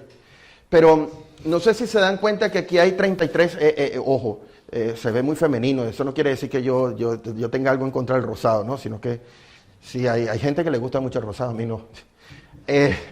Pero aquí, por ejemplo, tenemos 33 gigavatios. ¿Ustedes saben lo que son 33 gigavatios de energía eólica? Estamos hablando que cada uno de estos trozos que están aquí, Dogger Bank, Fort Thurs y todas las demás, estamos hablando que esos pedacitos pueden llegar a tener hasta 10 gigavatios. Y lo peor no fue eso. Lo peor fue que el año antes pasado, en una conferencia que se hizo en el Reino Unido, el secretario de Energía dijo, no, 33 es muy poquito, vamos para 39. 39 gigavatios de energía eólica viniendo del Mar del Norte. Fíjense, esto es, ¿cuál es este? Esta es la parte sur. Esto es un parque de 7 gigavatios. Aquí tenemos Doggerbank, que es un parque eólico de 6 gigavatios. Aquí tenemos Hornsea, este es otro parque que sumando aquí serían 2,8 y 2,8, 5,6 y alguito más, no sé, y tantos gigavatios. Entre estos dos parques nada más tenemos 12 gigavatios. Otro parque que está en el norte, en Escocia, 4 gigavatios. Lo que quiero que vean es que el Mar del Norte está está proveyendo una gran cantidad de energía eólica. Ojo, todos esos parques van a generar un tremendo costo para instalación, porque no sé si se dan cuenta de algo, esos parques eólicos ya no están tan cerca de la costa. Hasta hace unos 2, 3 años atrás, los parques eólicos se caracterizaban porque se instalaban en aguas poco profundas. Los parques eólicos se instalaban en aguas de alrededor de 18 o 20 metros de profundidad. Hoy por hoy no. Cuando nosotros estamos hablando de estos parques eólicos que están más o menos más allá de unas 30 o pueden llegar hasta 70, 100 millas, estamos hablando de 300, 400 metros de profundidad. Entonces la tecnología de los parques eólicos se están cambiando mucho. Los tipos de torres que se están utilizando para los parques eólicos están cambiando. ¿Va a preguntar algo? Ah, ya, como le veo así con la mano, yo dije, ¿será que quiere o no quiere? Ya. Entonces, esto es un gran cambio que estamos viendo a futuro. Uno de los grandes problemas que vamos a tener nosotros es, les hago una pregunta. Si nosotros tenemos un parque eólico a 300 kilómetros, para transportar la electricidad a 300 kilómetros al continente, necesitamos transmisión, ¿cierto? Pero esa transmisión primero tiene que ser en alto nivel de voltaje, porque estamos hablando de 6 gigavatios, 7 gigavatios. O sea que tiene que ser en alto voltaje. Y segundo, 300 kilómetros debajo del mar. ¿Qué vamos a hacer? Tenemos que utilizar cables. No, primero antes de decir por qué. Voy a decir por qué continua, pero ¿por qué continua? Porque tenemos que utilizar cables. Y los cables tienen un problemita. Los cables, resulta que si usamos AC, los cables generan capacitancia. ¿Se recuerdan? Sistema de distribución subterráneo con muchísima capacitancia.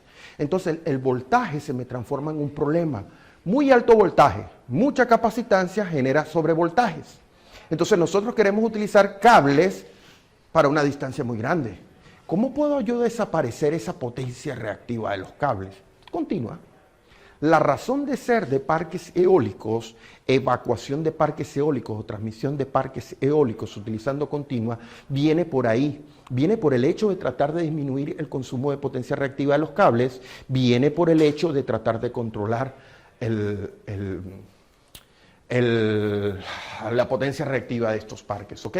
Mañana les voy a presentar más razones, pero estas son las más elementales.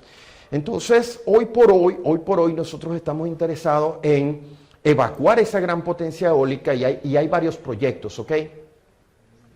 Fíjense, aquí tenemos los desarrollos de energía eólica y si se dan cuenta tenemos el Reino Unido, pero tenemos otra serie de países que están pujantes. Brasil está pujando muchísimo para la energía eólica. China está pujando muchísimo para la energía eólica. Yo no lo sé, no sé si ustedes lo saben, pero ya Vestas, que es uno de los mayores fabricantes de energía, de turbinas de viento, tiene una fábrica en China y es para poder cubrir las demandas, ¿ok? Yo no sé si ustedes saben de esto, pero cómo ha ido incrementándose el tamaño de las turbinas de viento. El tamaño de las turbinas de viento ha sido pasmoso el incremento que ha sido en los últimos años. Ya hoy por hoy turbinas de viento de 7 megavatios no es nada. 8 megavatios ya hay por ahí. Entonces realmente la energía eólica está creciendo y no sé si tienen tiempo, vean este proyecto. Este fue un proyecto de la Unión Europea por el famoso FP6 y ya se dijo 20 megavatios son posibles. De hecho hoy estábamos discutiendo unos proyectos de la Unión Europea y ya hay dinero, unos 15 o 20 millones de euros para desarrollar turbinas de 20 megavatios para hacer demostración. Entonces, Fíjense, ya las turbinas de viento pueden llegar a 20 megavatios. ¿Cuánto será el límite técnico? Wow, todavía no lo vislumbro. Pero yo no vislumbro una turbina de 100 megavatios. No me imagino el área de las palas. Perdón.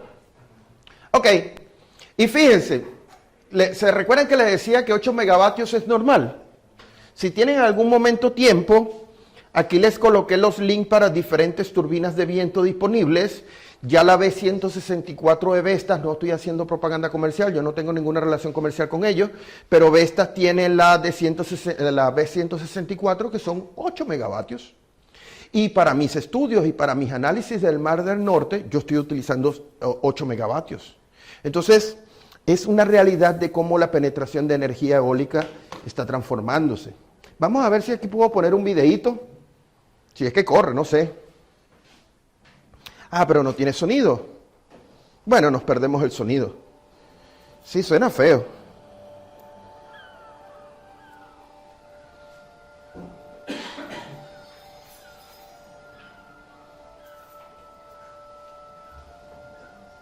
Qué bella, ¿no?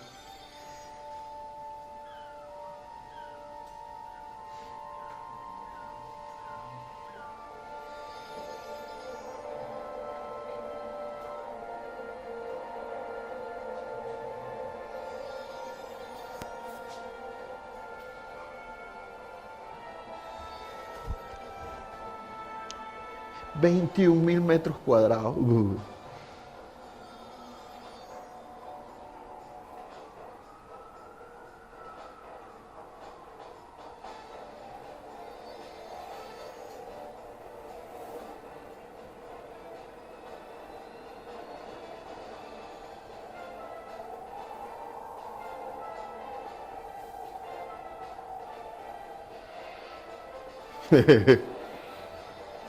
El ojo.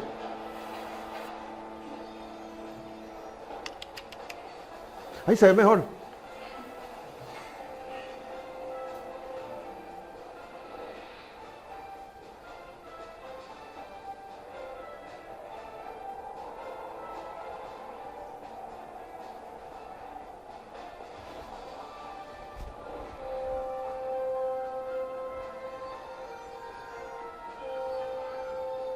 ¿Conoces ese edificio? También es otro icono de UK.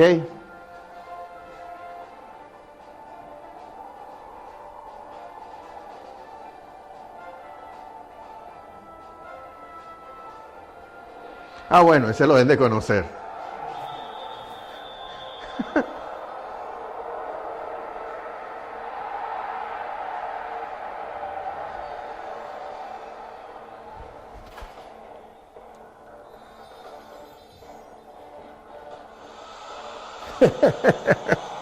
Double decker.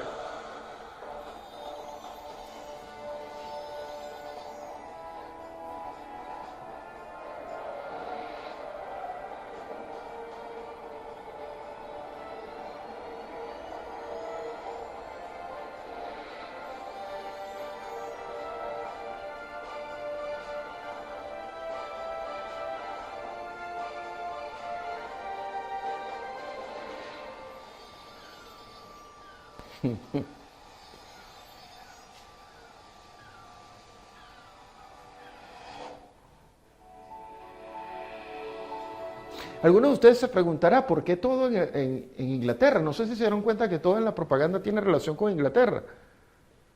Y es que resulta que el diseño de esa pala fue hecho allá.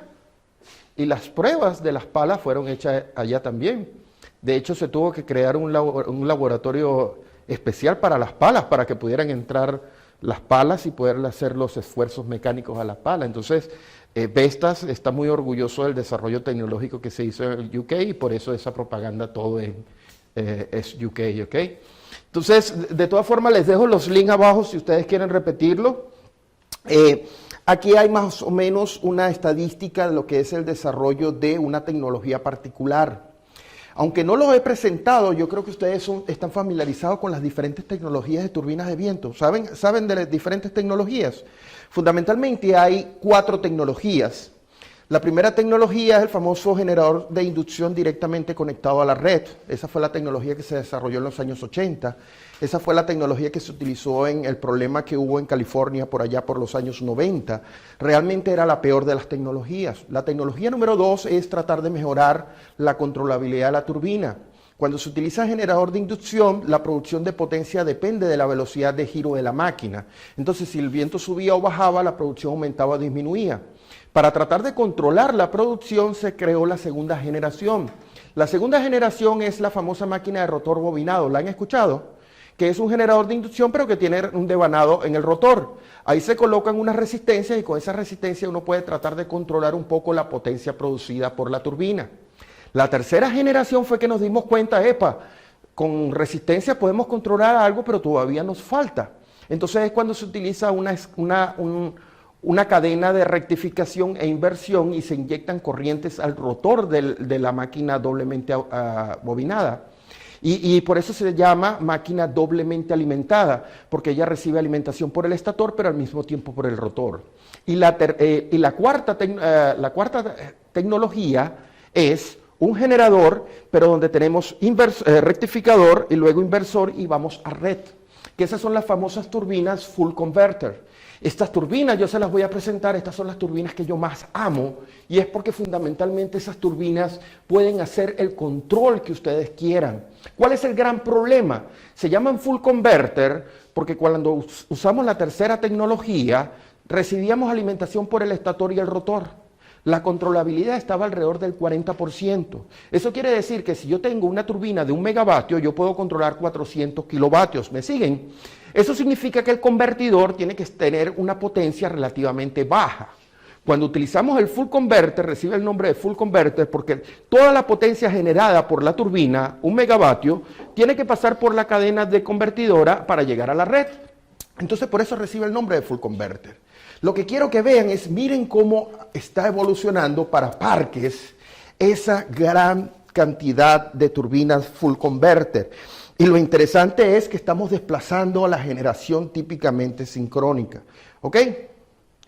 Lo último que voy a presentar, espero para podernos tomar un café. ¿Ustedes no quieren café? Sí, ¿verdad? Hace falta. ¿Ustedes toman café aquí, verdad? Sí. No toman Red Bull ni nada de esas cosas que es cafeína sintética. No. Bueno, sigamos. El almacenamiento. Ha estado muy en moda el almacenamiento. Yo diría que en los últimos 3 o 5 años se ha puesto de moda todo el mundo recibiendo dinero para investigar en almacenamiento. ¿Y dónde viene todo esto? Todo esto viene de la mejora en la tecnología de las baterías, pero fundamentalmente viene a resolver un gran problema, y es el problema de la frecuencia en los sistemas eléctricos de potencia. Yo no sé si alguna vez han visto esta balancita que está aquí. Los sistemas eléctricos por muchos años han tenido un gran problema, y es que toda la energía que se genera tiene que ser consumida. ¿Se recuerdan que yo les dije que los sistemas eléctricos tenían un solo grado de libertad? El señor consumía más electricidad, yo le tenía que suministrar más electricidad. Eso significaba que el balance tiene que ser mantenido. ¿Qué balance? Consumo, producción. Entonces, este balance que está aquí, generación-demanda, tiene que ser mantenido. El problema es que si esto no se mantiene, ¿quién sufre la consecuencia? Cuando no se conserva ese equilibrio entre generación y demanda, la variable que sufre es la famosa frecuencia. Entonces, por muchos años, el problema es que la energía no podía ser almacenada. Entonces, más demanda significaba más generación. Si nosotros pudiéramos almacenar energía, que es lo que estamos tratando de hacer en los últimos 5 o 6 años, entonces nosotros podríamos compensar un gran problema y es la variabilidad de la generación. Entonces es donde empieza una serie de sistemas, los famosos sistemas de almacenamiento de electricidad. Los sistemas de almacenamiento de electricidad no son nuevos, mis estimados. Me permito decirle que ha habido sistemas de almacenamiento, los sistemas eléctricos de potencia casi desde la Segunda Guerra Mundial o antes de la Segunda Guerra Mundial. ¿Sí? Grandes sistemas de almacenamiento han estado instalados en los grandes sistemas eléctricos de potencia. No sé si han oído hablar de las famosas plantas de almacenamiento y bombeo. ¿Han oído hablar de eso? Sí, todo el mundo sabe lo que es generación hidroeléctrica. Hay una represa, Esa represa tiene agua contenida, ahí hay energía potencial. Si yo abro un hueco, sale el agua, esa agua sale con velocidad, energía cinética, ¿me siguen?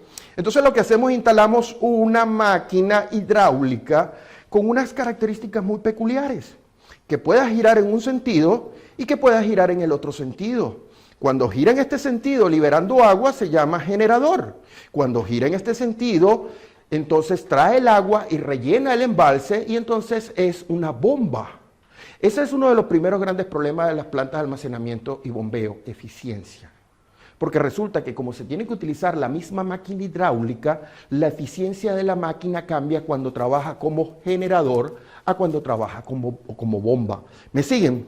Lo otro es que las plantas de almacenamiento y bombeo han sido diseñadas para hacer uso del mercado. Precios de electricidad barata, agarro la electricidad para almacenar. Precio de energía cara, la vendo y vacío el embalse. ¿Me siguen o no me siguen? Pero esta ha empezado a aparecer. Y el culpable de esta ha sido el famoso señor de la marca de auto Tesla. Bueno, realmente él no es el culpable. Lo que pasa es que el tipo es show business. El tipo le gusta hacer la pantalla y todo el mundo le sigue la moda, ¿no? Yo no sé si ustedes vieron esto. Perdón.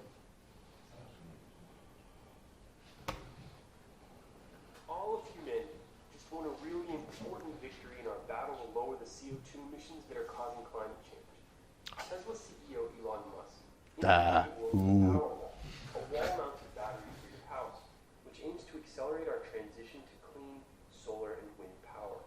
Before the Powerwall, there was no way to store the energy generated from the panels that capture sunlight on our roofs.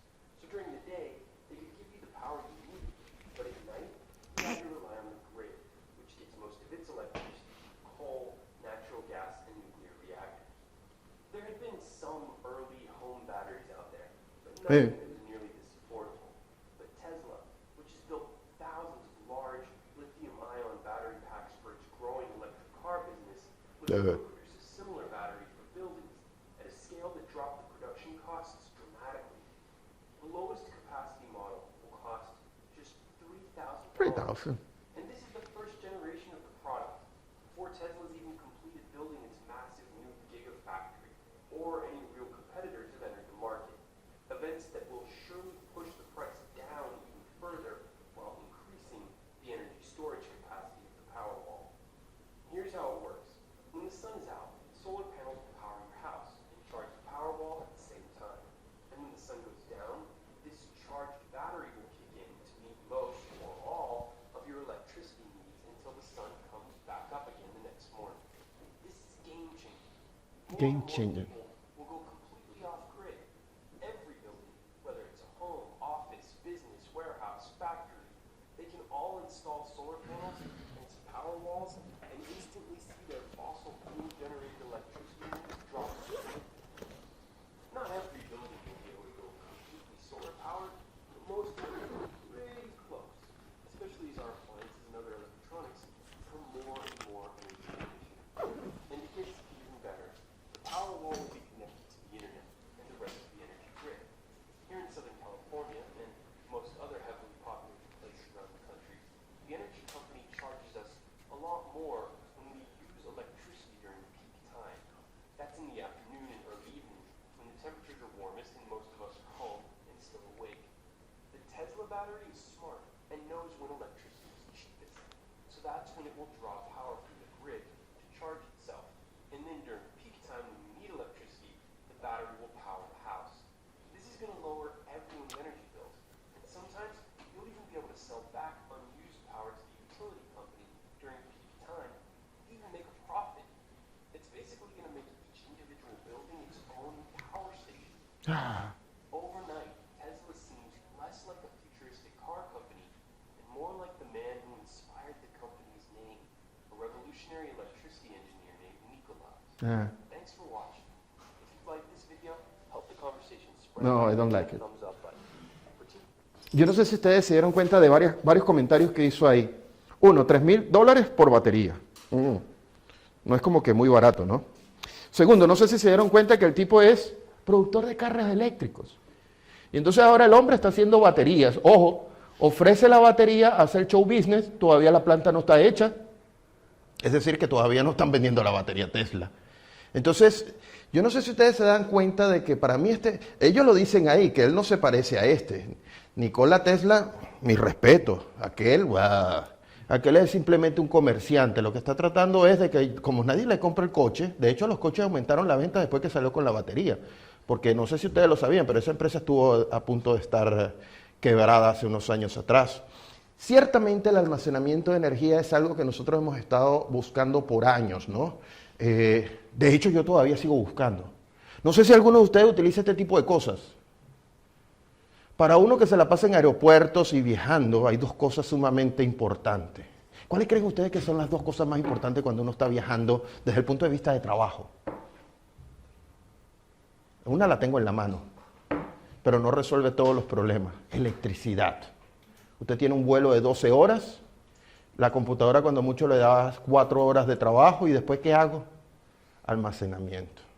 Y la segunda, Internet. Ciertamente nadie se da cuenta que uno no tiene Internet hasta que está montado en un avión. Los americanos ya venden Internet, a Dios gracias, pero no, si está montado sobre el Atlántico no tiene Internet. Ahí hay una oportunidad de negocio. Cómo generar Internet portátil que usted pueda tener, no sé, una cosa así semejante y todo lo demás. Sin embargo, voy a regresar a las baterías. ¿Qué tiene de problema las baterías todavía? ¿Cuál creen ustedes que es el mayor problema que todavía tienen las baterías, que Tesla cree que va a resolver el problema? Autonomía. ¿Qué significa autonomía? Capacidad de almacenamiento de energía. La capacidad de almacenamiento de energía, la energía se mide en ampere hora. La autonomía se mide en horas. Ok, tiene razón, ciertamente un problema es cuánta energía yo puedo almacenar aquí y cuánto tiempo me puede durar. Ciertamente eso es una vía de describir la producción de electricidad de esto. Pero hay un problema más grande. Uno gasta, no sé, 50 pavos en esto y resulta que esto tiene unas 5.000 o unas 4.000 cargas y descargas. No sé si les pasa con el móvil. El móvil el primer año, bien. El segundo año empieza la batería y el tercer año tiene que botar la batería. Porque resulta que las baterías son procesos electroquímicos. Usted cuando la carga y la descarga está cambiando ese proceso electroquímico y está dañando, está matando la batería. Entonces, fundamentalmente, le ofrece a usted $3.000 una batería, ciertamente. ¿Cuántos ciclos de carga y descarga? No ha dicho nada de eso. Entonces, dígalo. De hecho, dan poquísima información en su web de la batería. No dan nada. No dicen tecnología, no dicen cómo va a estar conectado a la red y al sistema eléctrico fotovoltaico, no dicen nada. Entonces, para mí esto es muy, muy boom, charlatán, etcétera, etcétera, etcétera. Parecería que fuera una solución, yo todavía no lo veo como una solución, vamos a ver qué va a pasar, ¿ok? Lo cierto es que hay una opción. Y bueno, no les recomiendo que compren esto. Es interesante, porque uno compra esto y esto sirve nada más para cargar esta porquería, el celular. Y usted a 30.000 pies no le sirve para nada el celular. Entonces realmente las baterías no sirven. Y lo otro es que si usted tiene un laptop no lo puede cargar con eso. Porque entonces necesitaría una maleta de batería para poderlo llevar para cargar Entonces, gaste mi dinero. Sigamos con la parte de almacenamiento. Yo no sé si ustedes lo saben. Es interesante, yo creo que vine la vez pasada en el 2013 y hablé algo de almacenamiento y comparé los números del 2013 con los números del 2015. Yo no sé si ustedes conocen esa página web. Si ustedes tienen tiempo y son curiosos, pueden meterse en esa página web. Aquí al final aparece el link. Cuando descarguen las presentaciones, todos los links van a estar habilitados para que ustedes le den y persigan el link. Esta es la base de datos del Departamento de Energía de los Estados Unidos. Miren la comparación de proyectos entre 2013 y 2015. 471 proyectos en el año 2013. Y miren los proyectos en el 2015. 3 veces. Un poquito más de 3 veces, ¿cierto? Y miren la capacidad instalada. Yo mismo me asombré. ¿Ustedes saben cuántos gigavatios es eso? ¡Wow! Pero lo interesante es, fíjense cómo ha ido creciendo esto. 2007, 2006, 2015. Fíjense, ya nosotros teníamos almacenamiento. 1978 teníamos almacenamiento. Porque sí ha habido almacenamiento, pero no es el almacenamiento tradicional de baterías que nosotros pensamos, es las plantas de almacenamiento y bombeo. Interesante, los 10 países con mayor capacidad instalada, ¿ustedes sabían esto? Vean los números, a ver si ven algo que les interese. 10 países con mayor capacidad instalada. ¿Quién es este? Oh, estoy de visita. España. ¿Sabían ustedes eso? Yo no lo sabía. Yo me enteré cuando me venía antes de venirme en el avión. Y fíjense la capacidad que tienen instalada. Esto es bestial. Fíjense, esto es una visión de todos los proyectos. Miren dónde están localizados gran proporción de los proyectos. Miren aquí. Yo tuve la oportunidad en el desierto de Atacama, bueno, un poquito más acá del desierto de Atacama. ¿Conocen Chile? Chile es un país muy famoso por cobre y ahora recientemente por litio para las baterías. Entonces ellos tienen una industria minera sumamente grande en lo que es la parte norte de Chile. Y resulta que ese sistema eléctrico es bien particular. En el sistema eléctrico de Chile está dividido en dos componentes. Una parte norte, que es el sistema netamente minero, plana la demanda, y en la parte sur, que es la parte central donde está Santiago y toda la capital y todos los demás consumos. Entonces aquí hay instalado una serie de bancos de baterías para el proceso productivo del cobre. Yo me quedé muy sorprendido de esto. Lo otro es, fíjense aquí, miren donde hay proyectos en Europa. Ustedes aparecen por allá y aparecen los amigos míos, mis coterráneos. España. ¿Sabían ustedes de esta planta? ¿Qué nombrecito? La Muela. ¿La Muela? La Muela. Es una plantita y miren la potencia instalada allá. Estamos hablando de una planta bastante grande de almacenamiento y bombeo. Fíjense, son 2.000 megavatios. Y tiene una capacidad de generación de alrededor de 5.000 gigavatios hora. Interesante. Y yo no sé si ustedes han visto aquí, 38 proyectos tienen ustedes y cómo han ido cambiando sobre el tiempo. Y el caso del Reino Unido. El caso del Reino Unido, nosotros somos bien interesantes. Nosotros estamos gastando mucho dinero en instalaciones de baterías aquí en el centro, pero son demostraciones. Cuando ustedes se metan en la página web, a cada uno de estos cositos le van a poder dar un clic y van a ver cuál es el tipo de proyecto, cuáles son las características, instalado, funcionamiento. Pero fíjense, nosotros hemos tenido también almacenamiento de hace unos años atrás. Fíjense, aquí tenemos esta planta de almacenamiento y bombeo y por ahí debería estar el año. Esa planta es bien, pero bien vieja. ¿Ok? Estos son los proyectos más nuevos. Aquí tenemos una planta de almacenamiento de ion litio. Son baterías y tenemos alrededor de unos 6 megavatios y esos 6 megavatios tenemos 1 hora 40 minutos. Esto fundamentalmente se ha instalado en lo que es la parte norte del Reino Unido. Yo no sé si ustedes... Esta parte que está aquí, que es Escocia, es una isla. Entonces en esa isla nosotros tenemos muchos problemas porque no hay conexión directa, o bueno, no había conexión directa con estas islas. Entonces aquí, para mantener el balance de generación-demanda, tuvimos que instalar algunas baterías, ¿ok?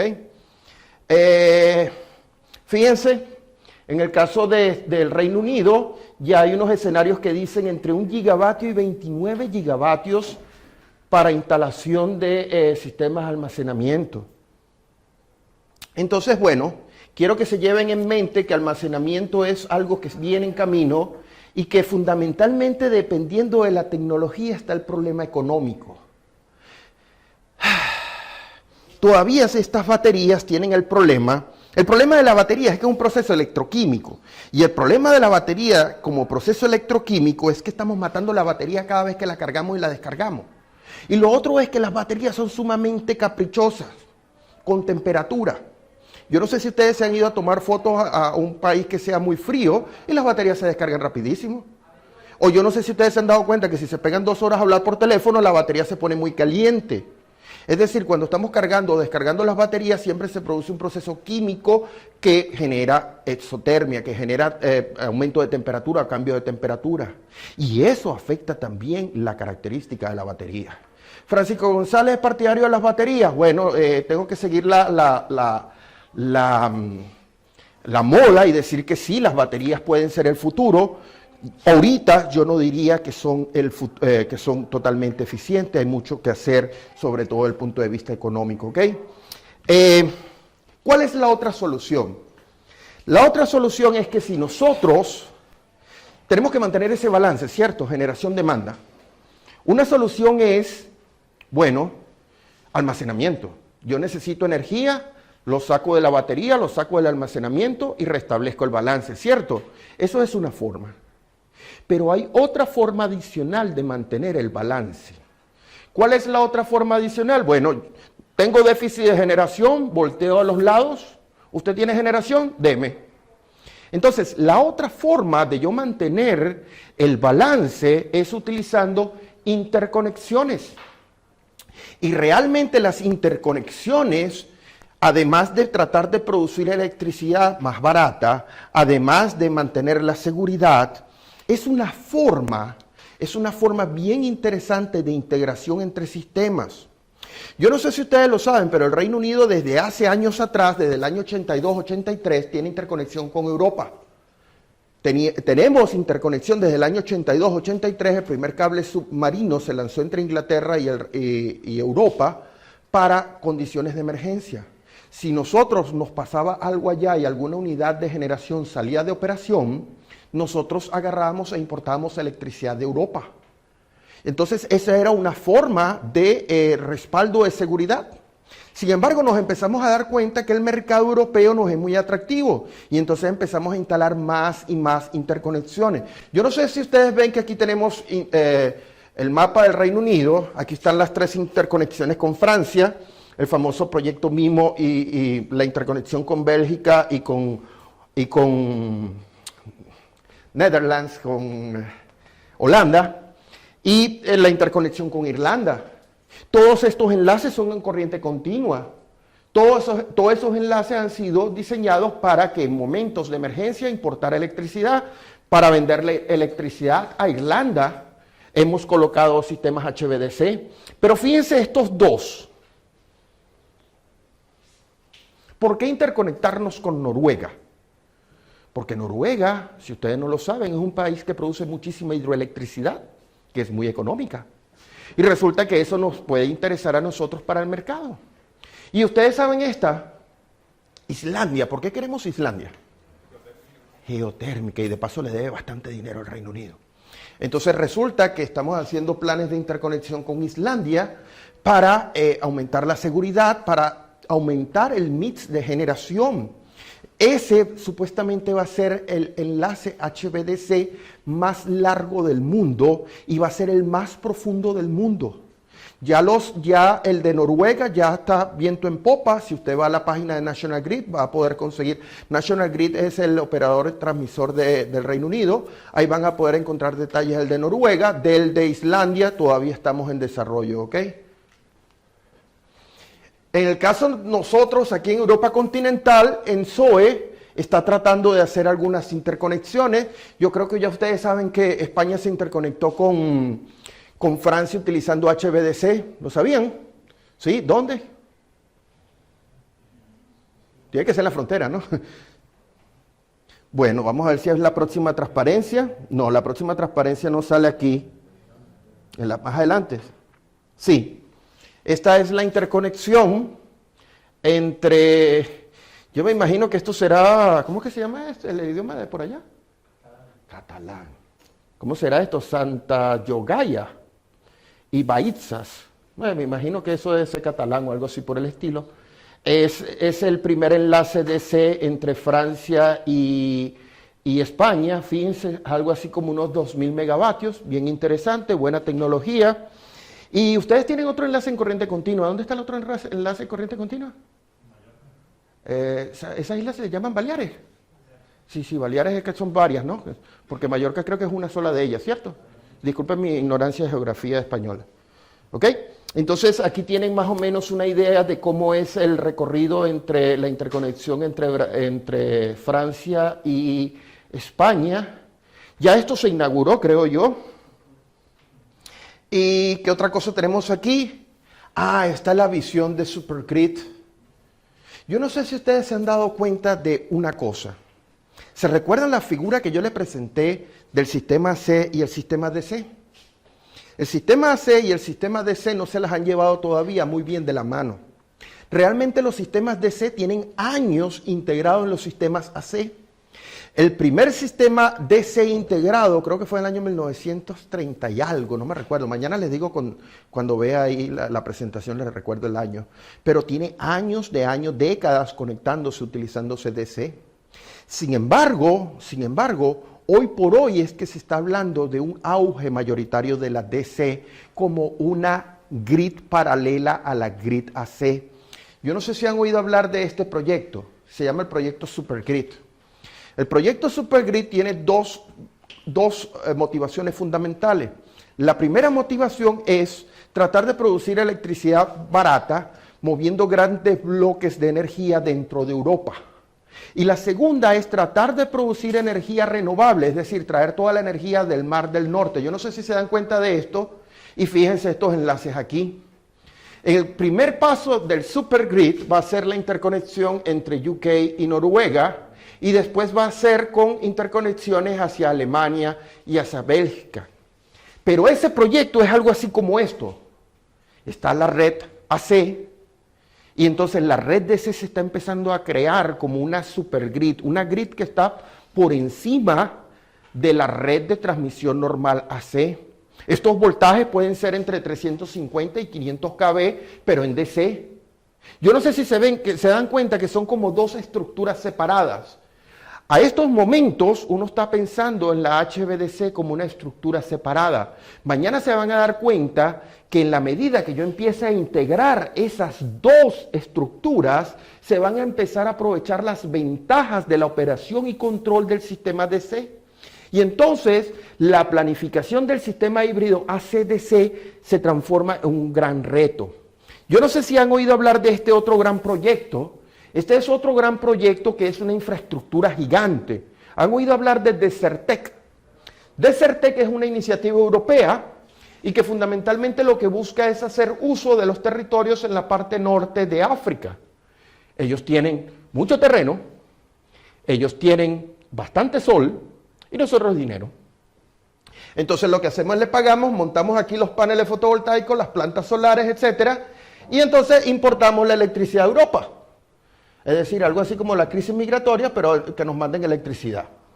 Entonces, este es el proyecto Desertec, sin embargo, este proyecto se detuvo. Adivinen por qué. Problemas geopolíticos de la zona. Todo esto cuando empezó el problema de Libia y Egipto se detuvo, pero es una opción. Yo no sé si ustedes han oído hablar de otro proyecto, no me recuerdo ahorita el proyecto, pero ese fue más crazy todavía, que era que China generara electricidad y se la vendiera a Europa. El año pasado, en el 2014, en uno de los eventos del SIGRE, un amigo de la empresa china de transmisión presentó un proyecto para utilizar todo lo que es el desierto de Gobi en China, en todo lo que es el Asia Central, ahí instalar generación solar hasta que se acabe el terreno y entonces traer HVDC paseando por Rusia y pasando por todos esos países y llegar a vender la electricidad a Europa.